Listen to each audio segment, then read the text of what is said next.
Once again, a cold and frosty start, particularly across the south and southeast. And once again, we'll start to see a build of higher cloud for northern areas, but it should stay largely dry. Away from the northwest, though, where once again we can expect some outbreaks of rain. And into next week, high pressure sticking around. So once again, lots of fine, settled weather and some sunshine. Bye-bye.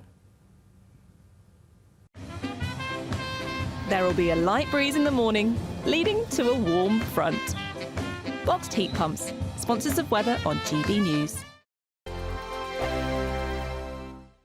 There's just 2 weeks left to grab your chance to be one of 2 big winners in our latest Great British Giveaway. First, you'll win a totally tax-free £10,000 in cash to spend however you like. You'll also receive the very latest iPhone 16 and we'll send you on a shopping spree with £500 to spend in your favourite store. For another chance to win, text cash to 63232. One entry costs £2 plus 1 standard network rate message, or text bonus to 63232. 5 entries cost £5 plus 1 standard network rate message. Go to gbnews.com/win. Entries start from just £2. Call 0903 681 3232. Calls cost £2 plus your network access charge, or post your name and number to GB11 PO Box 8690 Derby DE1 9TT. UK only. Entrants must be 18 or over. Lines close at 6 p.m. on the 7th of March. Please check the closing time if listening or watching on demand. Exciting news. Every Friday, my Patrick Christys Tonight Show is going to have a twist to it. We're welcoming some special guests. You. That's right, on Fridays I'm going to be doing my show in front of a live studio audience, because this show is about you and what you have to say. It's going to be the same big debates, same big topics, same big opinions. But every Friday night at 9 p.m, you are invited to come on down to Patrick Christys Tonight to be a part of the action. Only on GB News, the People's Channel, Britain's news channel. Hi, I'm Michelle Dewberry, and my show is your opportunity to cut through all the noise and dive in headfirst to some robust debates. Ideas clash. Situation, isn't it? Because the failure is... You're deliberately avoiding my point. Nothing's held back. And if you think this is the end of it, wait for more. And we do not shy away from the difficult stuff. Sometimes I want to shake people and say, if only you understood. So join me on Dubes & Co weeknights at 6 p.m, only on GB News, Britain's news channel. Join me, Camilla Tominey, for a frank and honest discussion with those in power that cuts through the spin and gets to the heart of the issues shaping our nation. You haven't confirmed that you want to stand as leader, but you haven't ruled it out either. This report basically says that he's not fit to stand trial. Is he indecisive? Incompetent? I deliver the dose of reality Westminster needs. That's the Camilla Tominey Show at 9:30 every Sunday on GB News, the People's Channel, Britain's news channel. Hi, I'm Michelle Dewberry, and my show is your opportunity to cut through all the noise and dive in headfirst to some robust debates. Ideas clash. Situation, isn't it? Because the failure is... You're deliberately avoiding my point. Nothing's held back. And if you think this is the end of it, wait for more. And we do not shy away from the difficult stuff. Sometimes I want to shake people and say, if only you understood. So join me on Dubes & Co weeknights at 6 p.m, only on GB News, Britain's news channel.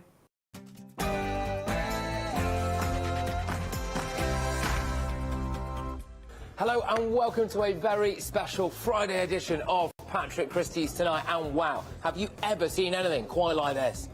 You're gambling with World War III. You're gambling with World War III. Unbelievable. And we're also going to be talking about this. A president who would line up with neo-Nazis.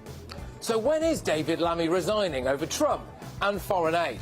Also tonight... The only solution is jihad by the armies of the Muslim countries.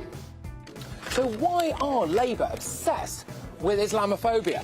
And... I'm trans. I've always known I'm trans, ever since I can remember. Why are the police allowing trans officers, so men, to strip search women? Also... The answer, my friend, is blowing in the wind. The answer is blowing in the wind. By 2030, with Labour, we'll have clean power powering every community. So your bills went up again. How do you feel about that? And the BBC is in hot water. Roll it. So let me tell you our story. Who knows? One day you might need it. but this show is all about my live studio audience, so let's go and meet them.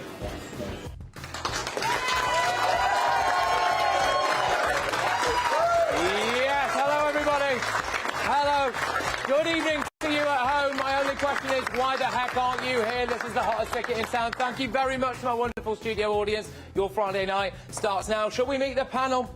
We've got Barry Gardiner here, the Labour MP for Brent West. We've got Emily Carver, GBNews superstar and broadcasting royalty, Christo Fufas. But I don't know about you. Look, we know there's a huge amount on the show there. You've just seen all of the teasers, haven't you? I feel a little bit like going down the pub. So maybe we can speak to Adam Brooks in a second. Yes, there he is. We are going to be going to the three cults. He's got Big Marcus with him. He's fast becoming a cult hero. After Big Marcus, everybody! There we go. Look, there is an unbelievable amount to get stuck into tonight. We are going to do the absolute lot of it, but first, it's your headlines.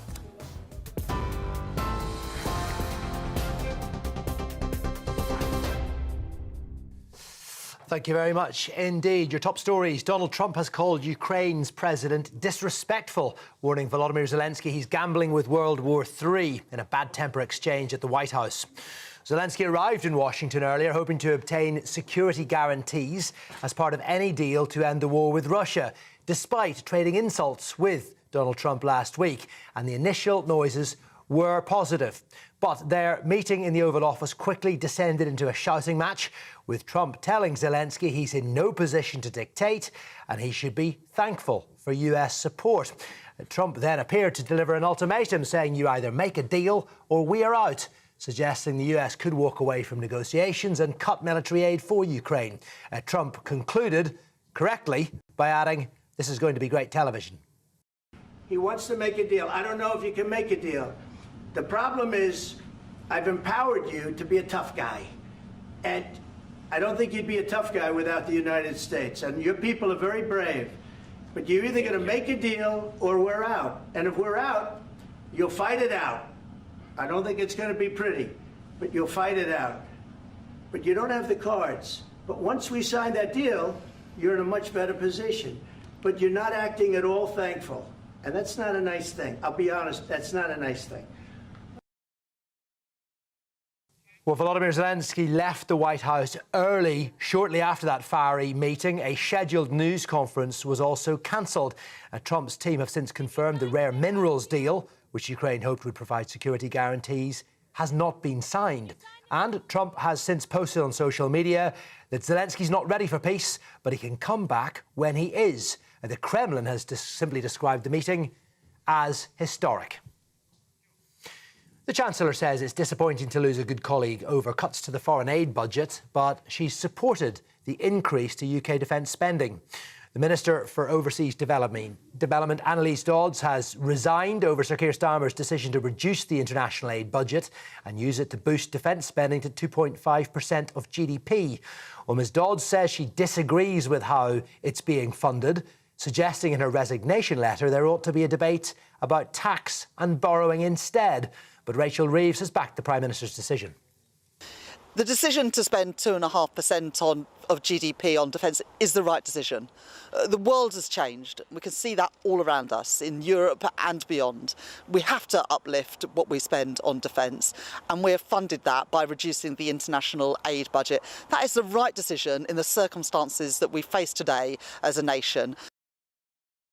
And Pope Francis, who's been critically ill in hospital for 2 weeks, has had what's been described as an isolated breathing crisis. The Vatican says the pontiff has received non-invasive mechanical ventilation to help him breathe as he continues to battle double pneumonia. Now, a statement from the Vatican says the Pope's alert, but his prognosis remains guarded. Pope Francis was admitted to Rome's Gemelli Hospital earlier this month with severe respiratory infection, which triggered other complications. That is it for the moment. I'll be back with more at 10 o'clock. For the very latest GB News direct to your smartphone, sign up to News Alerts by scanning the QR code or go to gbnews.com/alerts.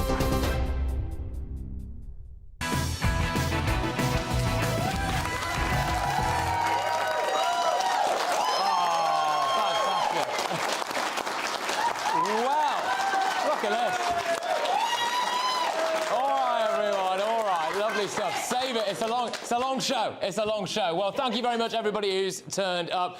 Here we go. There is only one place to start. This was box office. Gambling with the lives of millions of people. You're gambling with World War III. You're gambling with World War III. Donald Trump absolutely slaughtered Zelensky. Your country is in big trouble. I know. You're not winning. Know. You're not winning this. You have a damn good chance of coming out okay because of us. Then J.D. Vance got involved and told the Ukrainian leader to be grateful and get back in his box. This entire meeting, you said thank you. Today. You went to Pennsylvania and campaigned for the opposition in October. Offer some words of appreciation for the United States of America and the president who's trying to save your country. And let's be honest, it looks like a deal's off the table. He wants to make a deal. I don't know if you can make a deal. The problem is, I've empowered you to be a tough guy. And I don't think you'd be a tough guy without the United States. And then Trump told Zelensky to, frankly, jog on, go home and come back when he's ready for peace. And there's a clip on your screens right now of Zelensky getting in that armoured car and indeed, well, going home, I imagine, I suppose. But, I mean, have we ever seen anything quite like that? Remarkable. I'll just ask again so we can get a feel for the room before I go to my panel here tonight. Having seen all of that, who's Team Trump? OK, now there are a few people who are very much Team Zelensky, I think. Is that right? Yeah? Oh. Yes. Oh, yeah. Barry Gardner. So just to introduce my panel right now, we've got Barry Gardner, Labour MP on the end there, Emily Carver, GB News star here, of course, JJ Anasobi. And Christo Fufas as well. OK, so, first point I'm going to go to you, JJ. Do you think that Trump was right to dress Zelensky down? Yeah, by the way, when you asked who supports Trump, everyone who said yes, you all went, yes. I noticed that, yeah. But I noticed them do it. The thing is, Zelensky, you're going to the highest office, the most esteemed office in the world, put on a suit. At the very least. Why is he coming in again, always dressing like he's on the front line? He's not a general, he's a president. Act like it. And he has done great PR thus far for the last 3 years. You know what Trump's like. Go to Trump and it's you're meeting Caesar. Bow to him and say, thank you so much for bringing it for the hope of peace. Thank you for everything you're doing, blah, blah. Okay. Do what you have to do to get that money. But the fact he went in there and was saying, what are you talking about, JD, yada, yada, yada? No, Trump was right to use force. We used to complain about America being the world police. Now it's finally we have a president who says, we're not in charge of the world. If you want us to help you, it's going to cost you. Okay. So I think that's completely fine. All right, now, I'm going to go to you, Barry, and then we're going to take a question from Michael in the crowd. So, Barry, your views... I'm just saying question, really. Do you think Trump was right to dress him down a bit like that? I think it was an ambush, and I think it was deliberately done in that way. The whole point here, you said there's not going to be a deal. I actually think what Trump said at the end was, make a deal or you're out. Mm. And so I think there is going to be a deal, but let's work out what that deal's going to cost. Because Trump has said that they've already put in $350 billion to Ukraine. Well, actually, it's 182. Mm-hmm. And that's if you count all the other stuff around it, including the training of the US personnel.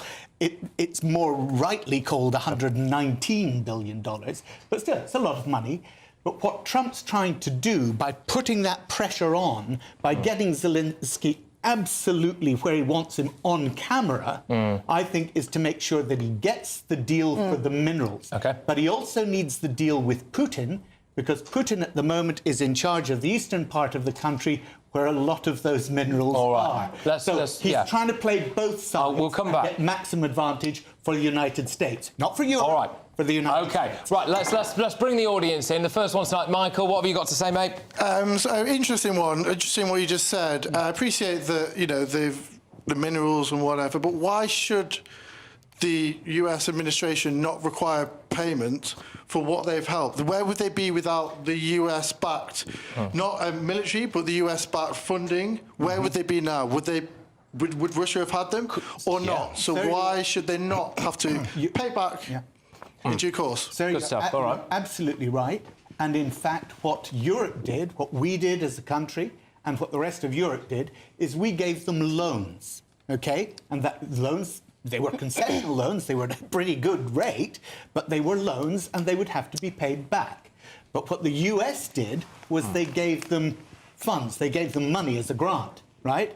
That was in the past. Now, Trump's saying, hey, we may have given it as a grant, but we've now changed our mind. It's not a gift any longer. We now want something in return. And I believe... So he's changing the term. Yeah, I believe I've got a couple of clips I can go to just to refresh ourselves of some of the things that were said. I mean, the big message there from J.D. Vance and Trump to Zelensky was that he's not grateful enough. Yeah. He wasn't grateful enough. He wasn't saying thank you enough. And I believe I can play you a little clip now of them basically saying to Zelensky, you know, get on bended knee and kiss the ring. What kind of diplomacy, JD, you are speaking about? What do you mean? I'm talking about the kind of diplomacy that's going to end the destruction of your country. Yes, but if you Mr. President, with respect, I think it's disrespectful for you to come into the Oval Office and try to litigate this in front of the American media. Right now, you guys are going around and forcing conscripts to the front lines because you have manpower problems. You should be thanking the president. He should be thanking this president. Emily, do you think that Zelensky's not grateful enough? Well, it's correct that he didn't say thank you during that entire conference, sit down, whatever it is. And of course, President Trump cares most about his American audience and the American public. And there is quite a bit of resentment and concern among a lot of the American public as to the amount of money, amount of American taxpayers' money that's gone to this war. And that is just a fact. There is a huge amount of concern. Donald Trump cares first and foremost about that. What I think is just as interesting as this whole exchange, which was utterly bizarre, although you could see the tension building up. I don't think it was a premeditated ambush. I think it sort of built up in the room and overflowed, as it were, and bubbled over. But I think the response, every single European leader has come out and said immediately, Zelensky, you are not alone. Well, hang on. It's been 3 years. Europe have paid just enough to keep this war going, but not enough to finish the job. Right? The United States has paid a huge amount too. Europe either have to completely step up, put troops on the ground and finish this war, or pay huge amounts more in order to boost the Ukrainian military to finish the job. With his tablespoons, I've never seen anything quite like that. And in the next hour, we're going to be contrasting that with, you know, essentially him French kissing Macron and, you know, cuddling Keir Starmer and praising Lord Ali's suit and all that stuff. So, you know, but where are you on what we've seen today? Well, firstly, thanks for the question. World peace, how do we get it? Easy. Yeah. Just start with that. Perfect to start with. Look, I think that it can be true to be said that they're all awful. I think they all come out of this absolutely dreadfully. That was really undignified, what happened today, and that could have happened behind closed doors. The fact that it happened so publicly was awful. And I think you Christo, I like that it was out in the open, though. Exactly. People have a right to know what the realpolitik is behind closed doors. Yeah. True, but shouldn't there be a little bit of mystique, a little bit... No. No. We want the Jerry Springer version of politics. Jerry Springer tonight, I love it. I think let this mob at them. I mean, I think that you'd have world peace sorted in seconds. I think that I agree with your point in as much as he could have stopped at the children's section of Macy's in Washington and got himself a little something. And I agree with your point, Zelensky this is, I agree with your point, Emily, in as much as that this has been in the middle ground for too long. It's either we have been fighting, I think, the West, this sort of proxy war through Ukrainian deaths against Russia without either stepping up and going full on or actually stepping back. And at least this is going to solve it. I do think, though, that there is an argument, and I have said it before and I will say it again, that America do need to have a hand in trying to solve this, because it is the expansion of NATO and Putin feeling like, even though they are sovereign countries that did it, that it is encroaching on his land and his security that has created this problem, and America has a big hand in that. Yeah, well, OK, fair enough. Now, it's interesting, actually, for me, that you all quite like the fact that it took place in the open, don't you? You seem to be... You like this, which means I think the next time Emily and I have a row, we need to do it in public. Very happily, I always did. So what's annoying you both about each other? That's nothing at all. Everything's absolutely perfect. Look, I've got a little clip here to play, and I'll bring you in on, Barry. So I'm keen to get your views on something here. But this is Trump basically, well, openly, absolutely hammering Joe Biden as well. Let's hear what he had to say about him. Please, you think that if you will speak very loudly about the war, you can... He's not speaking loudly. He's not speaking loudly. Your country's in big trouble. Can I Wait a answer? minute. No. Can You've I done a lot answer? of talking. Your country is in big trouble. I know. You're not I winning. know. You're not winning this. You have a damn good chance of coming out okay because of us. Mr. President, we are staying in our country, staying strong from the very beginning of the war. We've been alone, and we are thankful. I said thanks You haven't in been this alone. cabinet, You and haven't not been only alone. in this We cabinet. gave you, through I this said stupid president, $350 billion. You voted we gave for you your military president. equipment, You and you voted men for are your brave, president. but they had to use our military. So what about If you didn't have You our invited military me. equipment, You invited me. OK, Barry, do you think we talk enough about what a corrupt country Ukraine is? I mean, if I look at the corruption indexes here from years ago, Ukraine has been pretty much right at the top of it. In fact, it's been classed for quite a while as being as corrupt as Russia. So what do you make of that? Because Trump is apparently now going to investigate where all the aid has been going. What would you say to that? Look, I'm quite sure that Ukraine has a deserved reputation for not being one of the most pristine countries in the world when it comes to that sort of stuff. But what was happening there was Zelensky, just before that clip that you played, had said to Trump and Vance, but look, you criticise Biden because he didn't do enough to stop the war. But for 4 years, you were the president who did exactly the same. And that's why J.D. Vance then jumped in and piled onto him and said, you should jolly well be grateful. So actually, what was happening here was Zelensky was reminding Trump that he'd had 4 years to sort this out beforehand. But had well, he was. Why do you disagree? He had 4 years to actually try and give enough to stop the war, but he didn't. Well, here's the thing. Russia invaded Ukraine. That was not when Trump was in power. Trump came to power when Russia had already annexed part of Ukraine, and there was a certain peace. We were not seeing millions of Ukrainians dying. Then Trump leaves, and Putin goes mad dog crazy and wants more. Now Putin is going to stop. We have my word. Putin will stop because of Trump, not because of Biden, not because of Zelensky. It's going to be because of Trump. And the reason why this audience and people like myself and the wider public like seeing people like Trump who are in power saying the truth outwardly is because we're sick of politicians going out and saying in front of the cameras, and then behind closed doors a different story. Surely the thing is here, Putin had invaded and occupied the whole of Crimea and part of the eastern part of Ukraine. Okay, Trump didn't do anything about that except give them the Javelin missiles, right? He didn't say, look, this is a complete breach of international order. He didn't say you have invaded a sovereign country against the treaties that you signed. And what Zelensky said was, look, we had 2 treaties with this guy, 2 deals, and he went back on them both. And if we sign another deal, it's only if you then guarantee it as America that it's going to hold. And that's what America didn't want to do. Let's put a pin in this one for now, because when we get to the top of the when we get to the top of the 10, what I want to do is this is how it kicks off. What I want to do is try and bring what we've seen today back home. So how does this affect us, right? What does this mean? Starmer's got a meeting with the EU leaders. He's just rolled the red carpet out for Trump. Trump's going to have a meeting with the King. All of this. So there's loads of different angles that we can bring back here. So we're going to be doing that. I've also got a couple of absolute corkers ready and loaded to go for later this hour. But before that, I couldn't let you get going without saying we are giving you the chance to win 2 great British bundles. It's the Great British... It's everything you need to know. Come on. It's the final week to see how you could be one of 2 big winners in our latest giveaway, as we have 2 prize bundles that have to be won. There's 2 lots of a totally tax-free £10,000 in cash. You'll also receive a brand new iPhone 16, along with £500 in shopping vouchers to spend at your favourite store.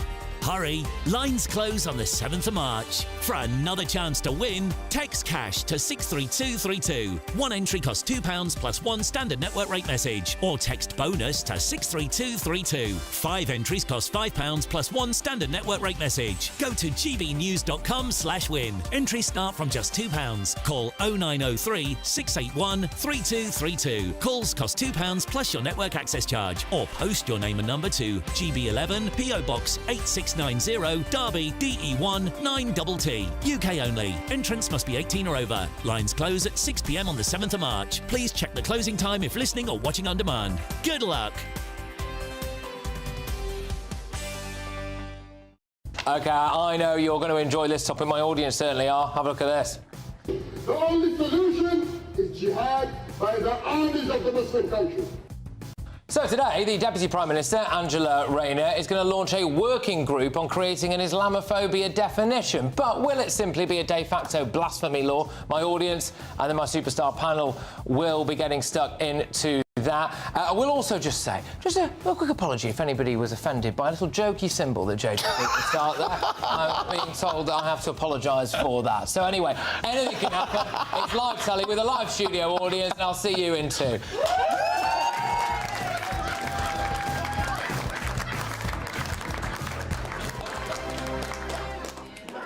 Join me, Camilla Tominey, for a frank and honest discussion with those in power that cuts through the spin and gets to the heart of the issues shaping our nation. You haven't confirmed that you want to stand as leader, but you haven't ruled it out either. This report basically says that he's not fit to stand trial. Is he indecisive? Incompetent? I deliver the dose of reality Westminster needs. That's the Camilla Tominey Show at 9:30 every Sunday on GB News, the People's Channel, Britain's news channel. This is Britain's Newsroom, where your voice matters. It's just astonishing. With expert analysis and honest opinion, we don't just keep you informed. We bring you unique perspectives you won't see anywhere else. Can't argue with any of that. When the news happens, it happens here. On Britain's Newsroom, weekdays from 9:30 a.m. Only on GB News. GB News Breakfast. Every day from 6 a.m. Apparently in 1991, I took out an insurance on my computer, which I have no recollection of at all. But recently, I've had a foreign voice ring me and say, unless I pay the £1,000 immediately, they'll take it out of my bank account. They wouldn't have access to your bank account. No, they have no access to my bank account. And what you should do, to begin with, you feel frightened. And you think, my God, £1,000 coming up, what do I do? And then Neil, my partner, said, just ignore it. And that's what you've got to do, but they are persistent. So threatening as well. And we changed we changed the number and everything, and still they managed to get through to you. And we told the bank not to accept any £1,000 checks, something like that. But it is awful. But I say to your viewers and listeners, please, please ignore these phone calls. Yes. Even if at the end of the day it's true and they do come and collect £1,000 legally, don't do anything about it. Just ignore it. Yeah. I think there's an organisation you can phone which is anti-scammer. Is there? They can do a lot of this stuff for you. I'm no help to you because I don't know what it is. Well, I might look into that because it is worrying, you know, to begin with, and then they are so persistent. Yeah. That is the thing. My mum had a similar thing the other day, and this is a good tip to remember. And her bank rang her up and said it was her bank, and they needed to get into her account immediately because someone had hacked her account and they were taking her money out. So it's automatically the panic. Yeah. You're losing money. Yeah. And they said, just share the one-time password that's about to come to your phone. And at that point, she went, no, you should never share your one-time password. No. Anybody asks you to do that, it's a scam. No, to phone exactly. back. Yeah. So just a good one to remember. Yeah, yeah. GB News, the People's Channel. We're proud to be GB News, the People's Channel. And as you know, we always love to hear your views. Now, there's a new way of getting in touch with us at gbnews.com/yoursay. By commenting, you can be part of a live conversation and join our GB News community. You can even talk to me, Bev Turner, or any of the members of the GB News family. Headliners on GB News 11 p.m. every night. It's got 3 top comedians going through the next day's newspapers so you don't have to read them, which is great. That's a good point. He's lying. I mean, maybe he's not lying. That's Headliners every night from 11 p.m. and 5 a.m. as well on GB News, Britain's news channel.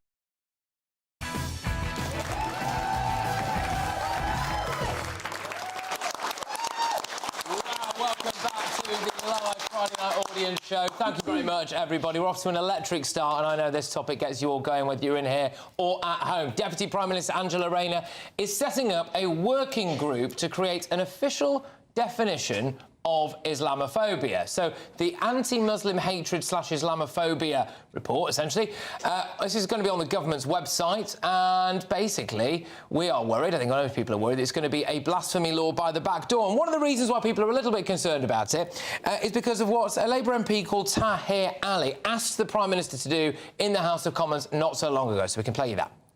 Last year, the United Nations Human Rights Council adopted a resolution condemning the desecration of religious texts, including the Quran. Will the Prime Minister commit to introducing measures to prohibit the desecration of all religious texts and the prophets of the Abrahamic religions? Well, the other day, Keir Starmer was sitting around a table discussing with Muslim business leaders and community leaders about a plan for small businesses. It did turn out, unfortunately for the Prime Minister, that one of the ladies in that room had said that Islamophobia was worse than ISIS, so that was a bit of a problem. But also, of course, Angela Rayner has been accused in the past of cozying up to some people. This was her in the wake of one of the many Gaza votes in a mosque. I know that people are angry about what's happening in the Middle East, and I said live on TV, and I say to this day, if me resigning as an MP now would bring a ceasefire, I would do it. I would. Right, OK, just a quick gauge. Can people say, if you think that we urgently need an Islamophobia definition, then make some noise? Right. OK. Christo, how do you feel about it? Are you worried about this Islamophobia definition? Do you think it's needed? People are saying anti-Muslim hate is on the rise.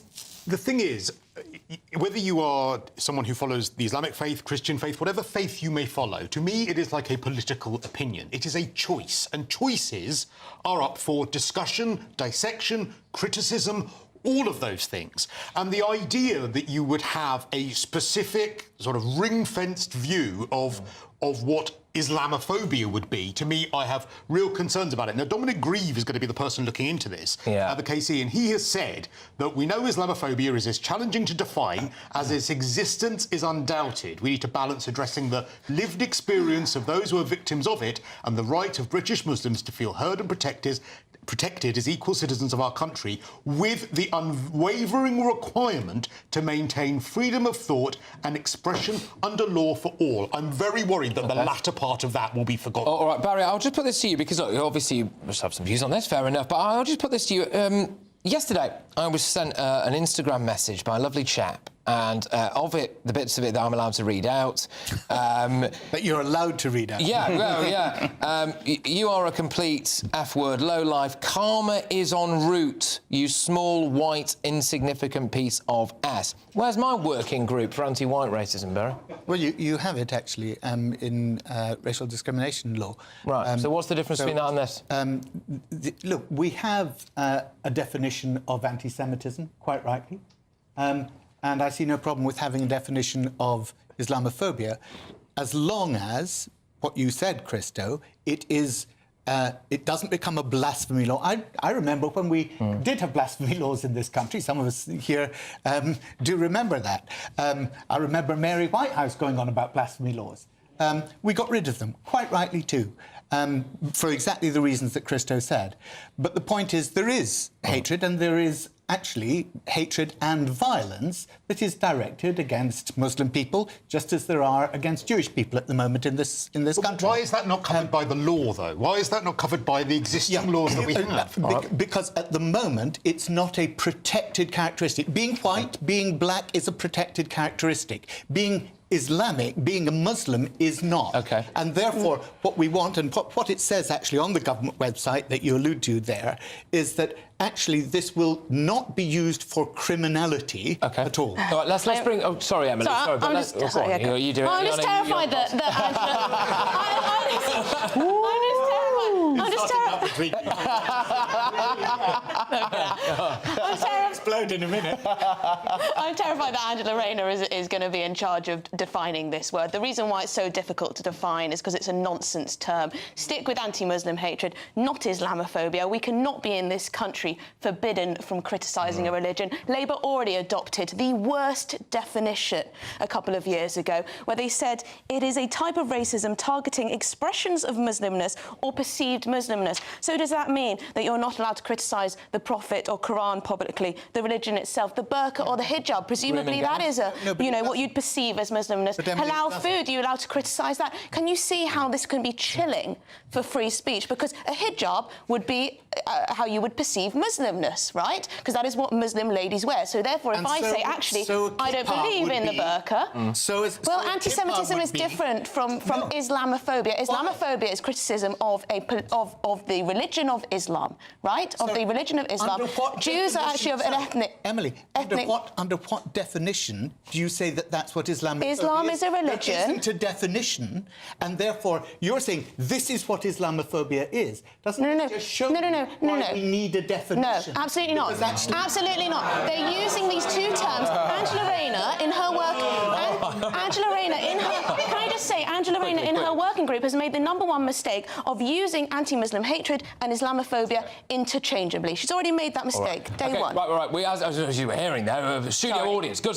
Good. Jill wants to ask a question or make a point. Jill, thank you very much for coming tonight. What would you like to say? I would just like to ask the panel if they agree that any form of religious extremism, whether it be anti-Muslim, anti-Christian, anti-Jewish, should not be acceptable. And why are we only concentrating, or it seems to me that this Labour government are only concentrating on defending anti-Muslim when they should be defending the culture? Wow. Well, is that fair, Jojo? Do you think there maybe is an obsession with Islamophobia? Yes. Well, how many Muslims do you have in the audience? Yeah. 0. Yeah. So, of course, if we ask you, do you think we should have a definition? Of course you're going to say no. Of course you're going to say no, because it doesn't affect you. But this is not my personal opinion. Statistically, Islamophobia, hatred against Muslims, is on the rise. I think it's the highest rate since 2002. Yeah. So it's a problem we have in the country currently. If it was anti-Semitism was the highest rate we'd had ever, then I would expect there to be laws being made to amend that. No. So let me explain.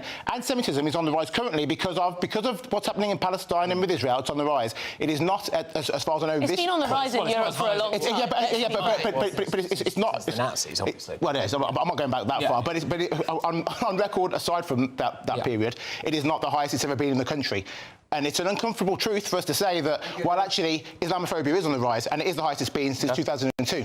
But you have conflated both things. You've conflated anti-Muslim hatred with Islamophobia. I'm religion phobia. I don't really take part or want to have anything to do with any religion. Now, what does that mean for my view on Islam? What does that mean for my view? And to your lady's point, it's either all or nothing. Now, we either say, look, you can either criticise every single religion on the same level, or you can't. And I'm for the former. You can criticise... But that's not... We've got to go. We've got to go. No, let Barry talk, because what Chris is saying is not actually what this is supposed to be about. It's not about criticising a religion. It's about attacking a person verbally, not physically, but attacking a person verbally because they believe... That's already illegal. The concern would be is if we end up in a situation like we did have at a school where an autistic child accidentally scuffed a copy of the Quran and his mum has to rock up to the mosque and apologise to the elders, that is a bit ridiculous. And if that could then be... then it could become criminal, I think we would all agree that that's a bit ridiculous and it's not where we would want to be. But anyway, moving on, we've got loads more coming your way, including... This is a great clip, by the way, so strap yourselves in for this. I'm trans. I've always known I'm trans, ever since I can remember. You'd never know, would you? You'd never know. Anyway, should transgender police officers really now be allowed to strip search women? It's a resounding no. It's a resounding no in the studio. Look, we're going to get stuck into that when we come back. Stay tuned.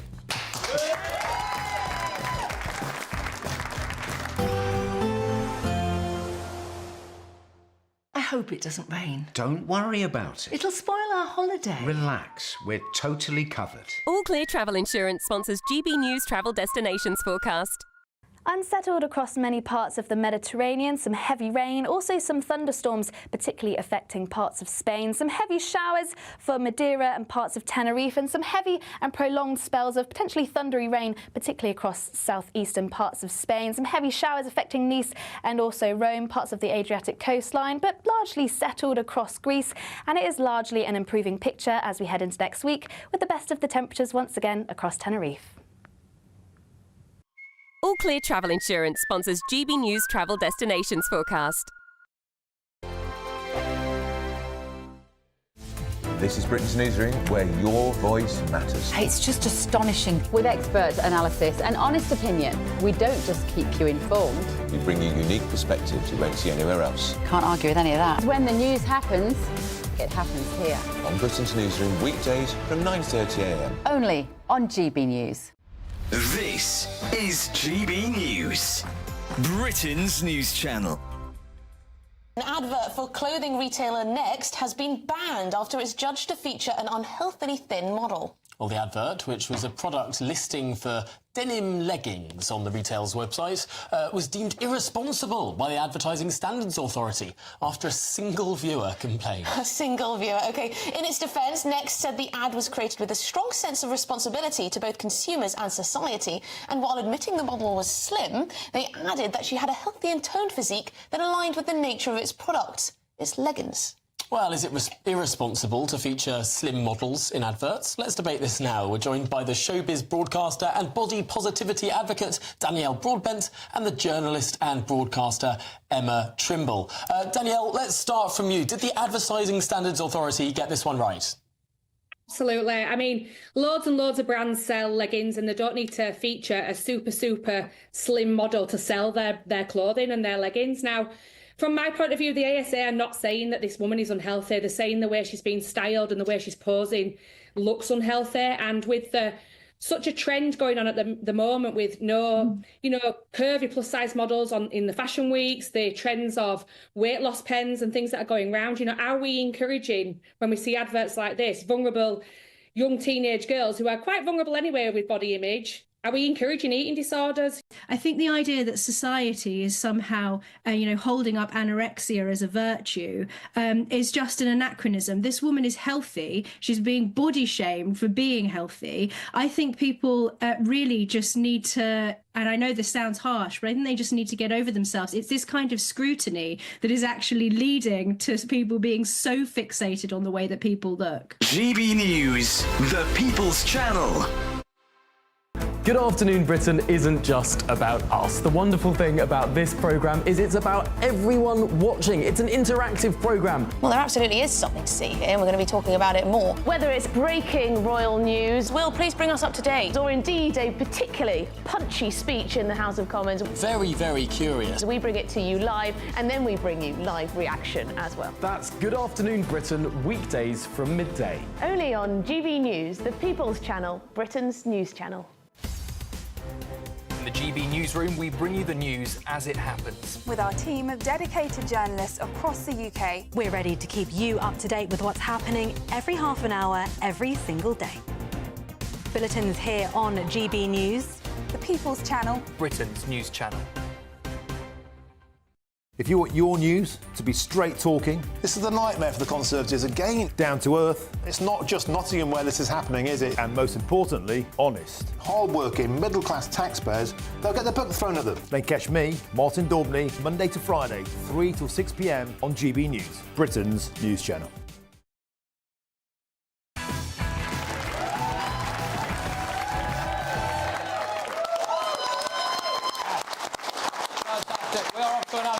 Tonight. Thank you very much for all of my live studio audience. And if you're watching this at home, why? You can be here. Come on. Anyway, you may have seen this story. So trans women are now going to be allowed, well, it's men, isn't it, are now going to be allowed to strip search women as long as they have a gender recognition certificate.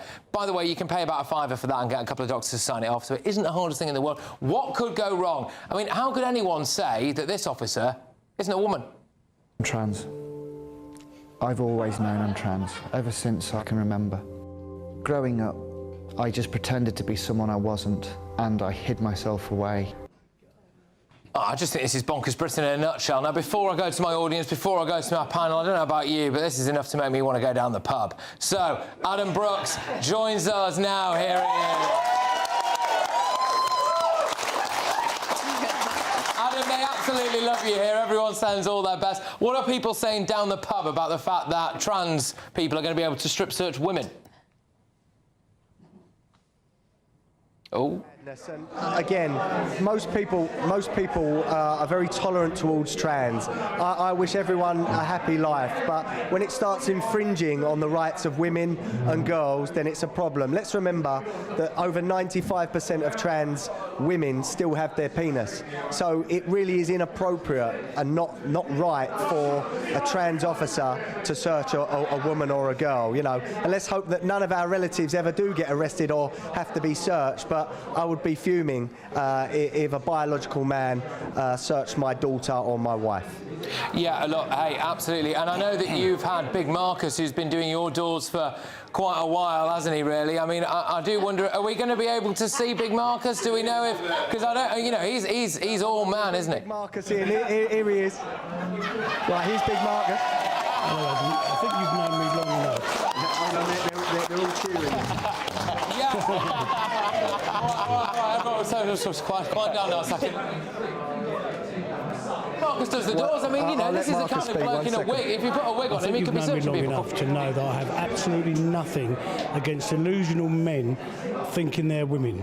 But when it's thrusted so dangerously in the lives of our wives and our daughters in the guise of a male officer, parading as a female officer, and the law gives that officer the right to strip search that young girl or that woman, it's wrong on every single level imaginable. Yeah. I think this country needs to grow a pair like Scotland did a few years ago when they got rid of Nicola Sturgeon for pandering to this leftist, delusional, dangerous nonsense. Well, I think Scotland are still a little bit gender mad, to be honest, Marcus. I've heard it's changing in Scotland, so that Scotland, you need to look after yourself in that respect. But it's just gone mad, mate. The world's gone crazy.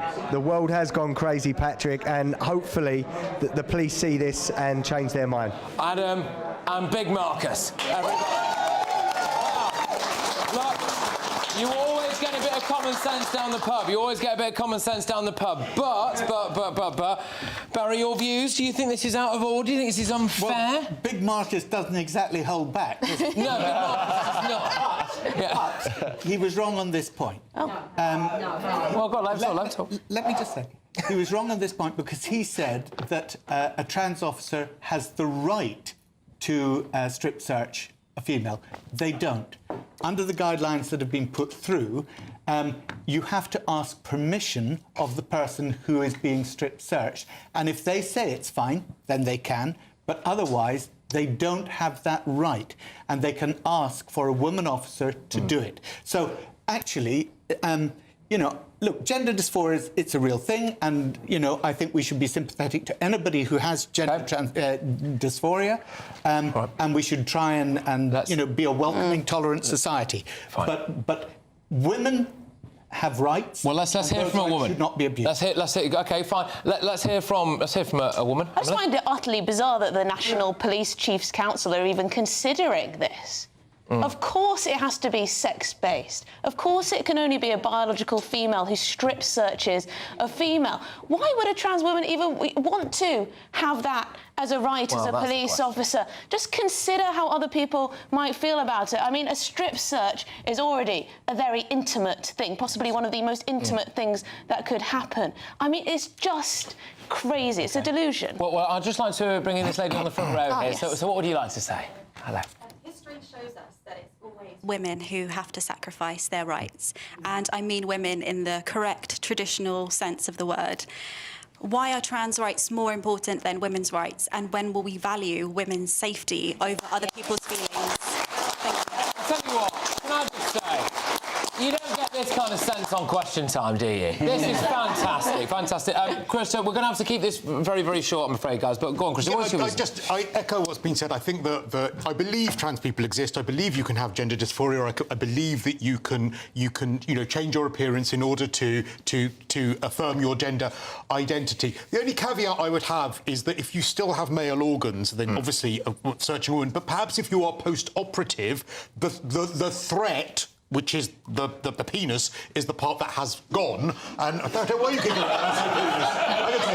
I don't know how you describe yours, mate, but Actually, you've considered mine a threat many times. Good grief.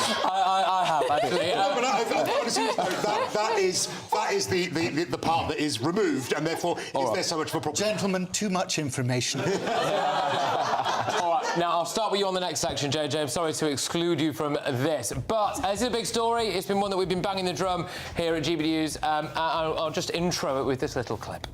Morning. You all right? Have you ever wondered what you'd do if your world was destroyed? Right, well, the BBC has been forced to issue a grovelling apology, hasn't it, over that? Did they not really know that person was related to a Hamas minister? And guess what? The latest line on this, you might have missed this, counter-terrorism police are considering investigating the BBC. I'll reveal all when we come back.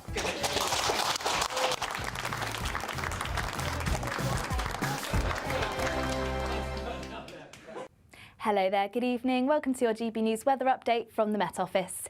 As we head towards the weekend, we can expect some cold and frosty mornings with some fog in places, cloudier in the north at times, but otherwise high pressure largely building, which means lots of settled and fine conditions to come. And we've ended the day too on plenty of fine and clear weather, but a frontal system just edging its way into the northwest at times, so turning cloudier here overnight with some outbreaks of rain and some fairly blustery winds too across the far north of Scotland. But elsewhere, plenty of clear skies. That means temperatures are going to dip away quickly, turning rather cold overnight, likely to see some frost and some fog by the time we reach the morning, possibly even some freezing fog where we see temperatures drop below zero.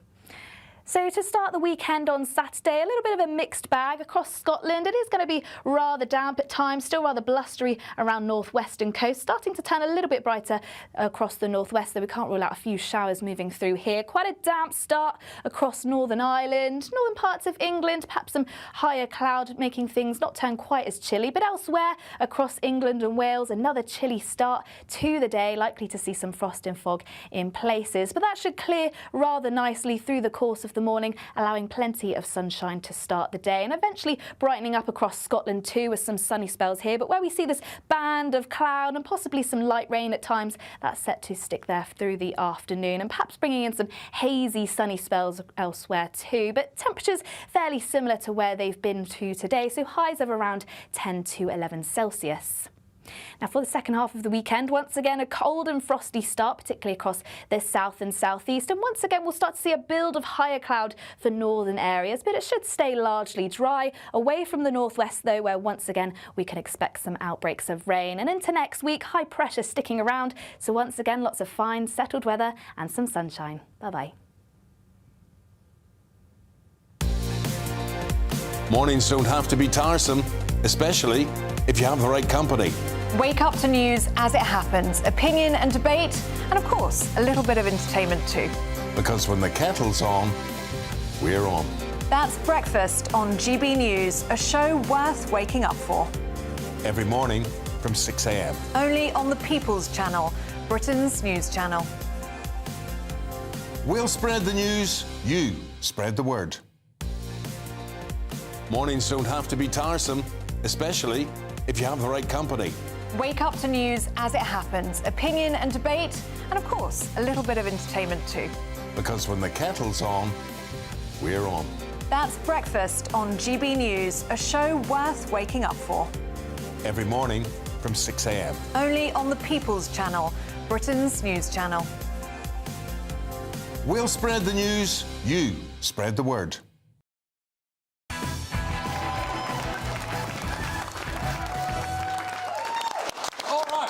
Everybody, thanks very much for turning up. We all know this story now. So BBC forced to apologise over essentially airing what many would regard as Hamas propaganda, and now counter-terrorism police are thinking of investigating because they might have actually paid Hamas for this. There's a chap on the front row here who would like to make a point or ask a question. What is it, good sir? How can the government continue to justify charging a licence fee and using taxpayers' money to fund an organisation which has a history of complicity in child sex offences and now blatant terrorism financing? Right then, Barry, have that. Go on. The BBC has made a lot of mistakes, right? Made a mistake here. It presented something as being transparent when it wasn't. And if you go back to the days of the guy in the shell shoot, Jim will fix it, well, it was disgraceful, right? But does that mean that the BBC doesn't perform a really important function in our society? No, I don't think it does. And actually, if you look at other countries, if you look at America in particular, what tends to happen is you have different channels who are competing with different political opinions. The BBC, for all its faults, and I rail against the BBC as well sometimes, actually does try and keep to its charter and present a balance.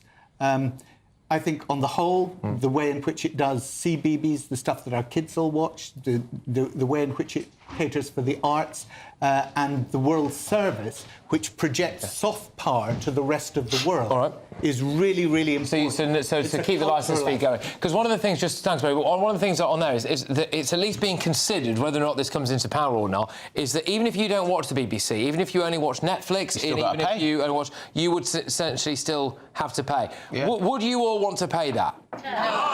No. Well, what's your view, Jojo? I would say we should go to a subscription service instead for BBC. I watch a few programmes a lot, like Match of the Day. I'd pay $9.99 a month for that service, because most of the BBC output I don't watch. I think it's a systemic problem within the corporation. I think the top level of management and the executives are all the same kind of rich people, highly educated, they're all friends, they have yachts and they have bigger yachts. And I think what they actually need are some more working class people in there who are going to say, who's good with money? The working class good with money. We can stretch out money. We know how much our budget is. Let's start spending money on stuff that actually the public want to see. It can't just all be the kind of fluff that they put out all the time. Also the way they patronise the working class anyway, don't they? So, let's do something about the working class. And have some posh actors play the roles. Yeah, or find some bloke in a van and be like, oh, hello, poor person. You know, what's your view? We've gone up north for this, haven't we? But Emily, you mentioned Match of the Day there. I mean, Gary Lineker's looking a bit stupid now, isn't he? Because he came out and said they should keep this documentary. You stole the words right out of my mouth. Part two, second time. Please don't raise your hand. Yeah, please don't. Please save it for after 10 o'clock. It's not just an appalling day for the BBC, total embarrassment day for the BBC, but also for Gary Lineker and Miriam Margolyes and all the rest who signed this appalling letter trying to get this documentary back on air, despite the fact that it failed on every single editorial standard that you can imagine. The fact it whitewashed what people in that documentary were saying about the Jews. It changed the word Jew to Israeli to cover up that people were talking about Jews. Had 3 people connected to Hamas, one cameraman who celebrated October the 7th on his Twitter for the public to see. It's outrageous. Gary Lineker, I think he should come out and apologise. But Emily, don't you think that, I mean, we've all seen the photographs of young kids that have had their heads blown apart. We've all seen that more than 40,000 people have died there. And we know that there are more bombs dropped in that small space, which is Gaza, than were dropped on Dresden in the Second World War. There is a human tragedy there that is a story that does need to be told.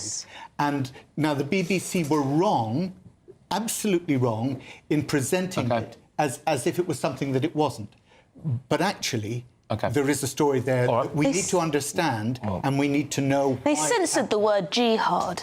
I mean, it was a complete whitewash. That's the BBC. It's fair enough that a lot of people think it's a propaganda piece. Absolutely. Sorry to cut across you guys, but look, we've got a lot more to get. Christys, I'll come to you first at the top of the next hour. But hey, look, I mean, the absolutely massive news, the news that made me shred my original running order, actually, was what happened with Trump and Zelensky. The pair met in the White House earlier today. It was astonishing stuff. I'm going to be hitting you with a load of clips, but I'm asking, how do you think this affects us here now? There are calls for Starmer to scrap that royal visit. There are calls for us to come out and say, oh, no, we need to condemn him. Well, there has, in the last few minutes, been a little bit of political reaction from our shores, so I'll bring that to you. But, yeah, I want to know whether or not we think that Trump was well within his rights or otherwise, and we're going to be taking it from there. So can I just say a massive thank you to my wonderful studio audience. Everybody's been electric this hour. It is now your chance to go and get yourself a few bevies. And if you want to be a part of this wonderful show next time, right here in the studio, all you have to do is go to gbnews.com/tickets and you can join the party. When we come back, explosive stuff from America.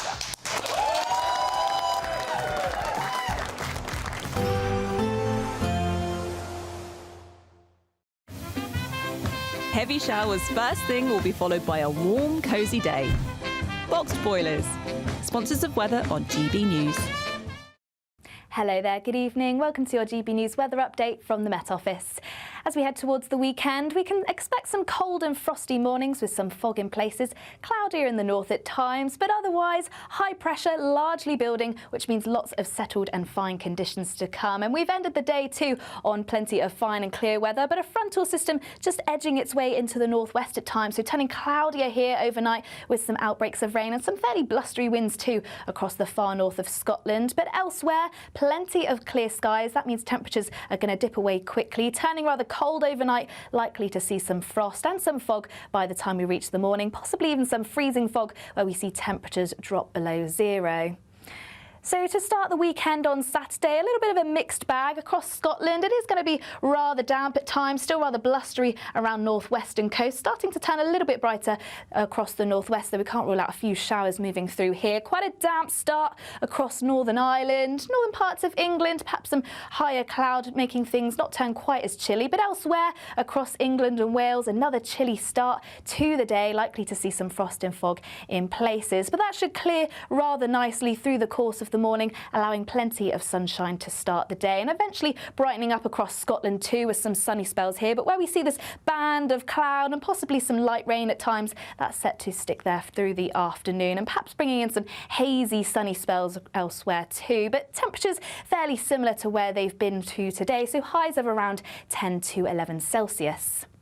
Now for the second half of the weekend, once again a cold and frosty start, particularly across the south and southeast, and once again we'll start to see a build of higher cloud for northern areas, but it should stay largely dry. Away from the northwest though, where once again we can expect some outbreaks of rain, and into next week high pressure sticking around, so once again lots of fine settled weather and some sunshine. Bye bye. Expect a warm front, moving from the kitchen right through to the rest of the house. Boxed boilers, sponsors of weather on GB News. Don't miss your chance to be one of 2 big winners in our latest Great British giveaway, as we have 2 prize bundles that have to be won. There's 2 lots of a totally tax-free £10,000 in cash. You'll also receive a brand new iPhone 16, along with £500 in shopping vouchers to spend at your favourite store. Hurry, lines close on the 7th of March. For another chance to win, text cash to 63232. One entry costs £2 plus 1 standard network rate message, or text bonus to 63232. 5 entries cost £5 plus 1 standard network rate message. Go to gbnews.com/win. Entries start from just £2. Call 0903 681 3232. Calls cost £2 plus your network access charge, or post your name and number to GB11 PO Box 8690 Derby DE1 9TT. UK only. Entrants must be 18 or over. Lines close at 6 p.m. on the 7th of March. Please check the closing time if listening or watching on demand. We're proud to be GB News, the People's Channel, and as you know, we always love to hear your views. Now, there's a new way of getting in touch with us at gbnews.com/your-say. By commenting, you can be part of a live conversation and join our GB News community. You can even talk to me, Bev Turner, or any of the members of the GB News family. Join me, Nana Okoye, for an informative, interactive news programme with a difference. It's fun. No, he didn't say that, Dave. I'm so surprised. I think there's an element of truth to that. Join me from 3 p.m. every weekend, only on GB News, Britain's news channel. Headliners on GB News 11 p.m. every night. It's got 3 top comedians going through the next day's newspapers so you don't have to read them, which is great. That's a good point. He's lying. I mean, maybe he's not lying. That's Headliners every night from 11 p.m. and 5 a.m. as well on GB News, Britain's news channel.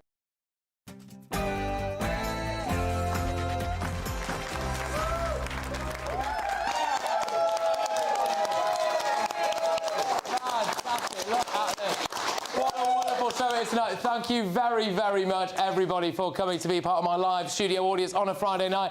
Well, gosh, I mean, we have had an explosive day today, haven't we? Have you ever seen anything quite like this? Gambling with World War III.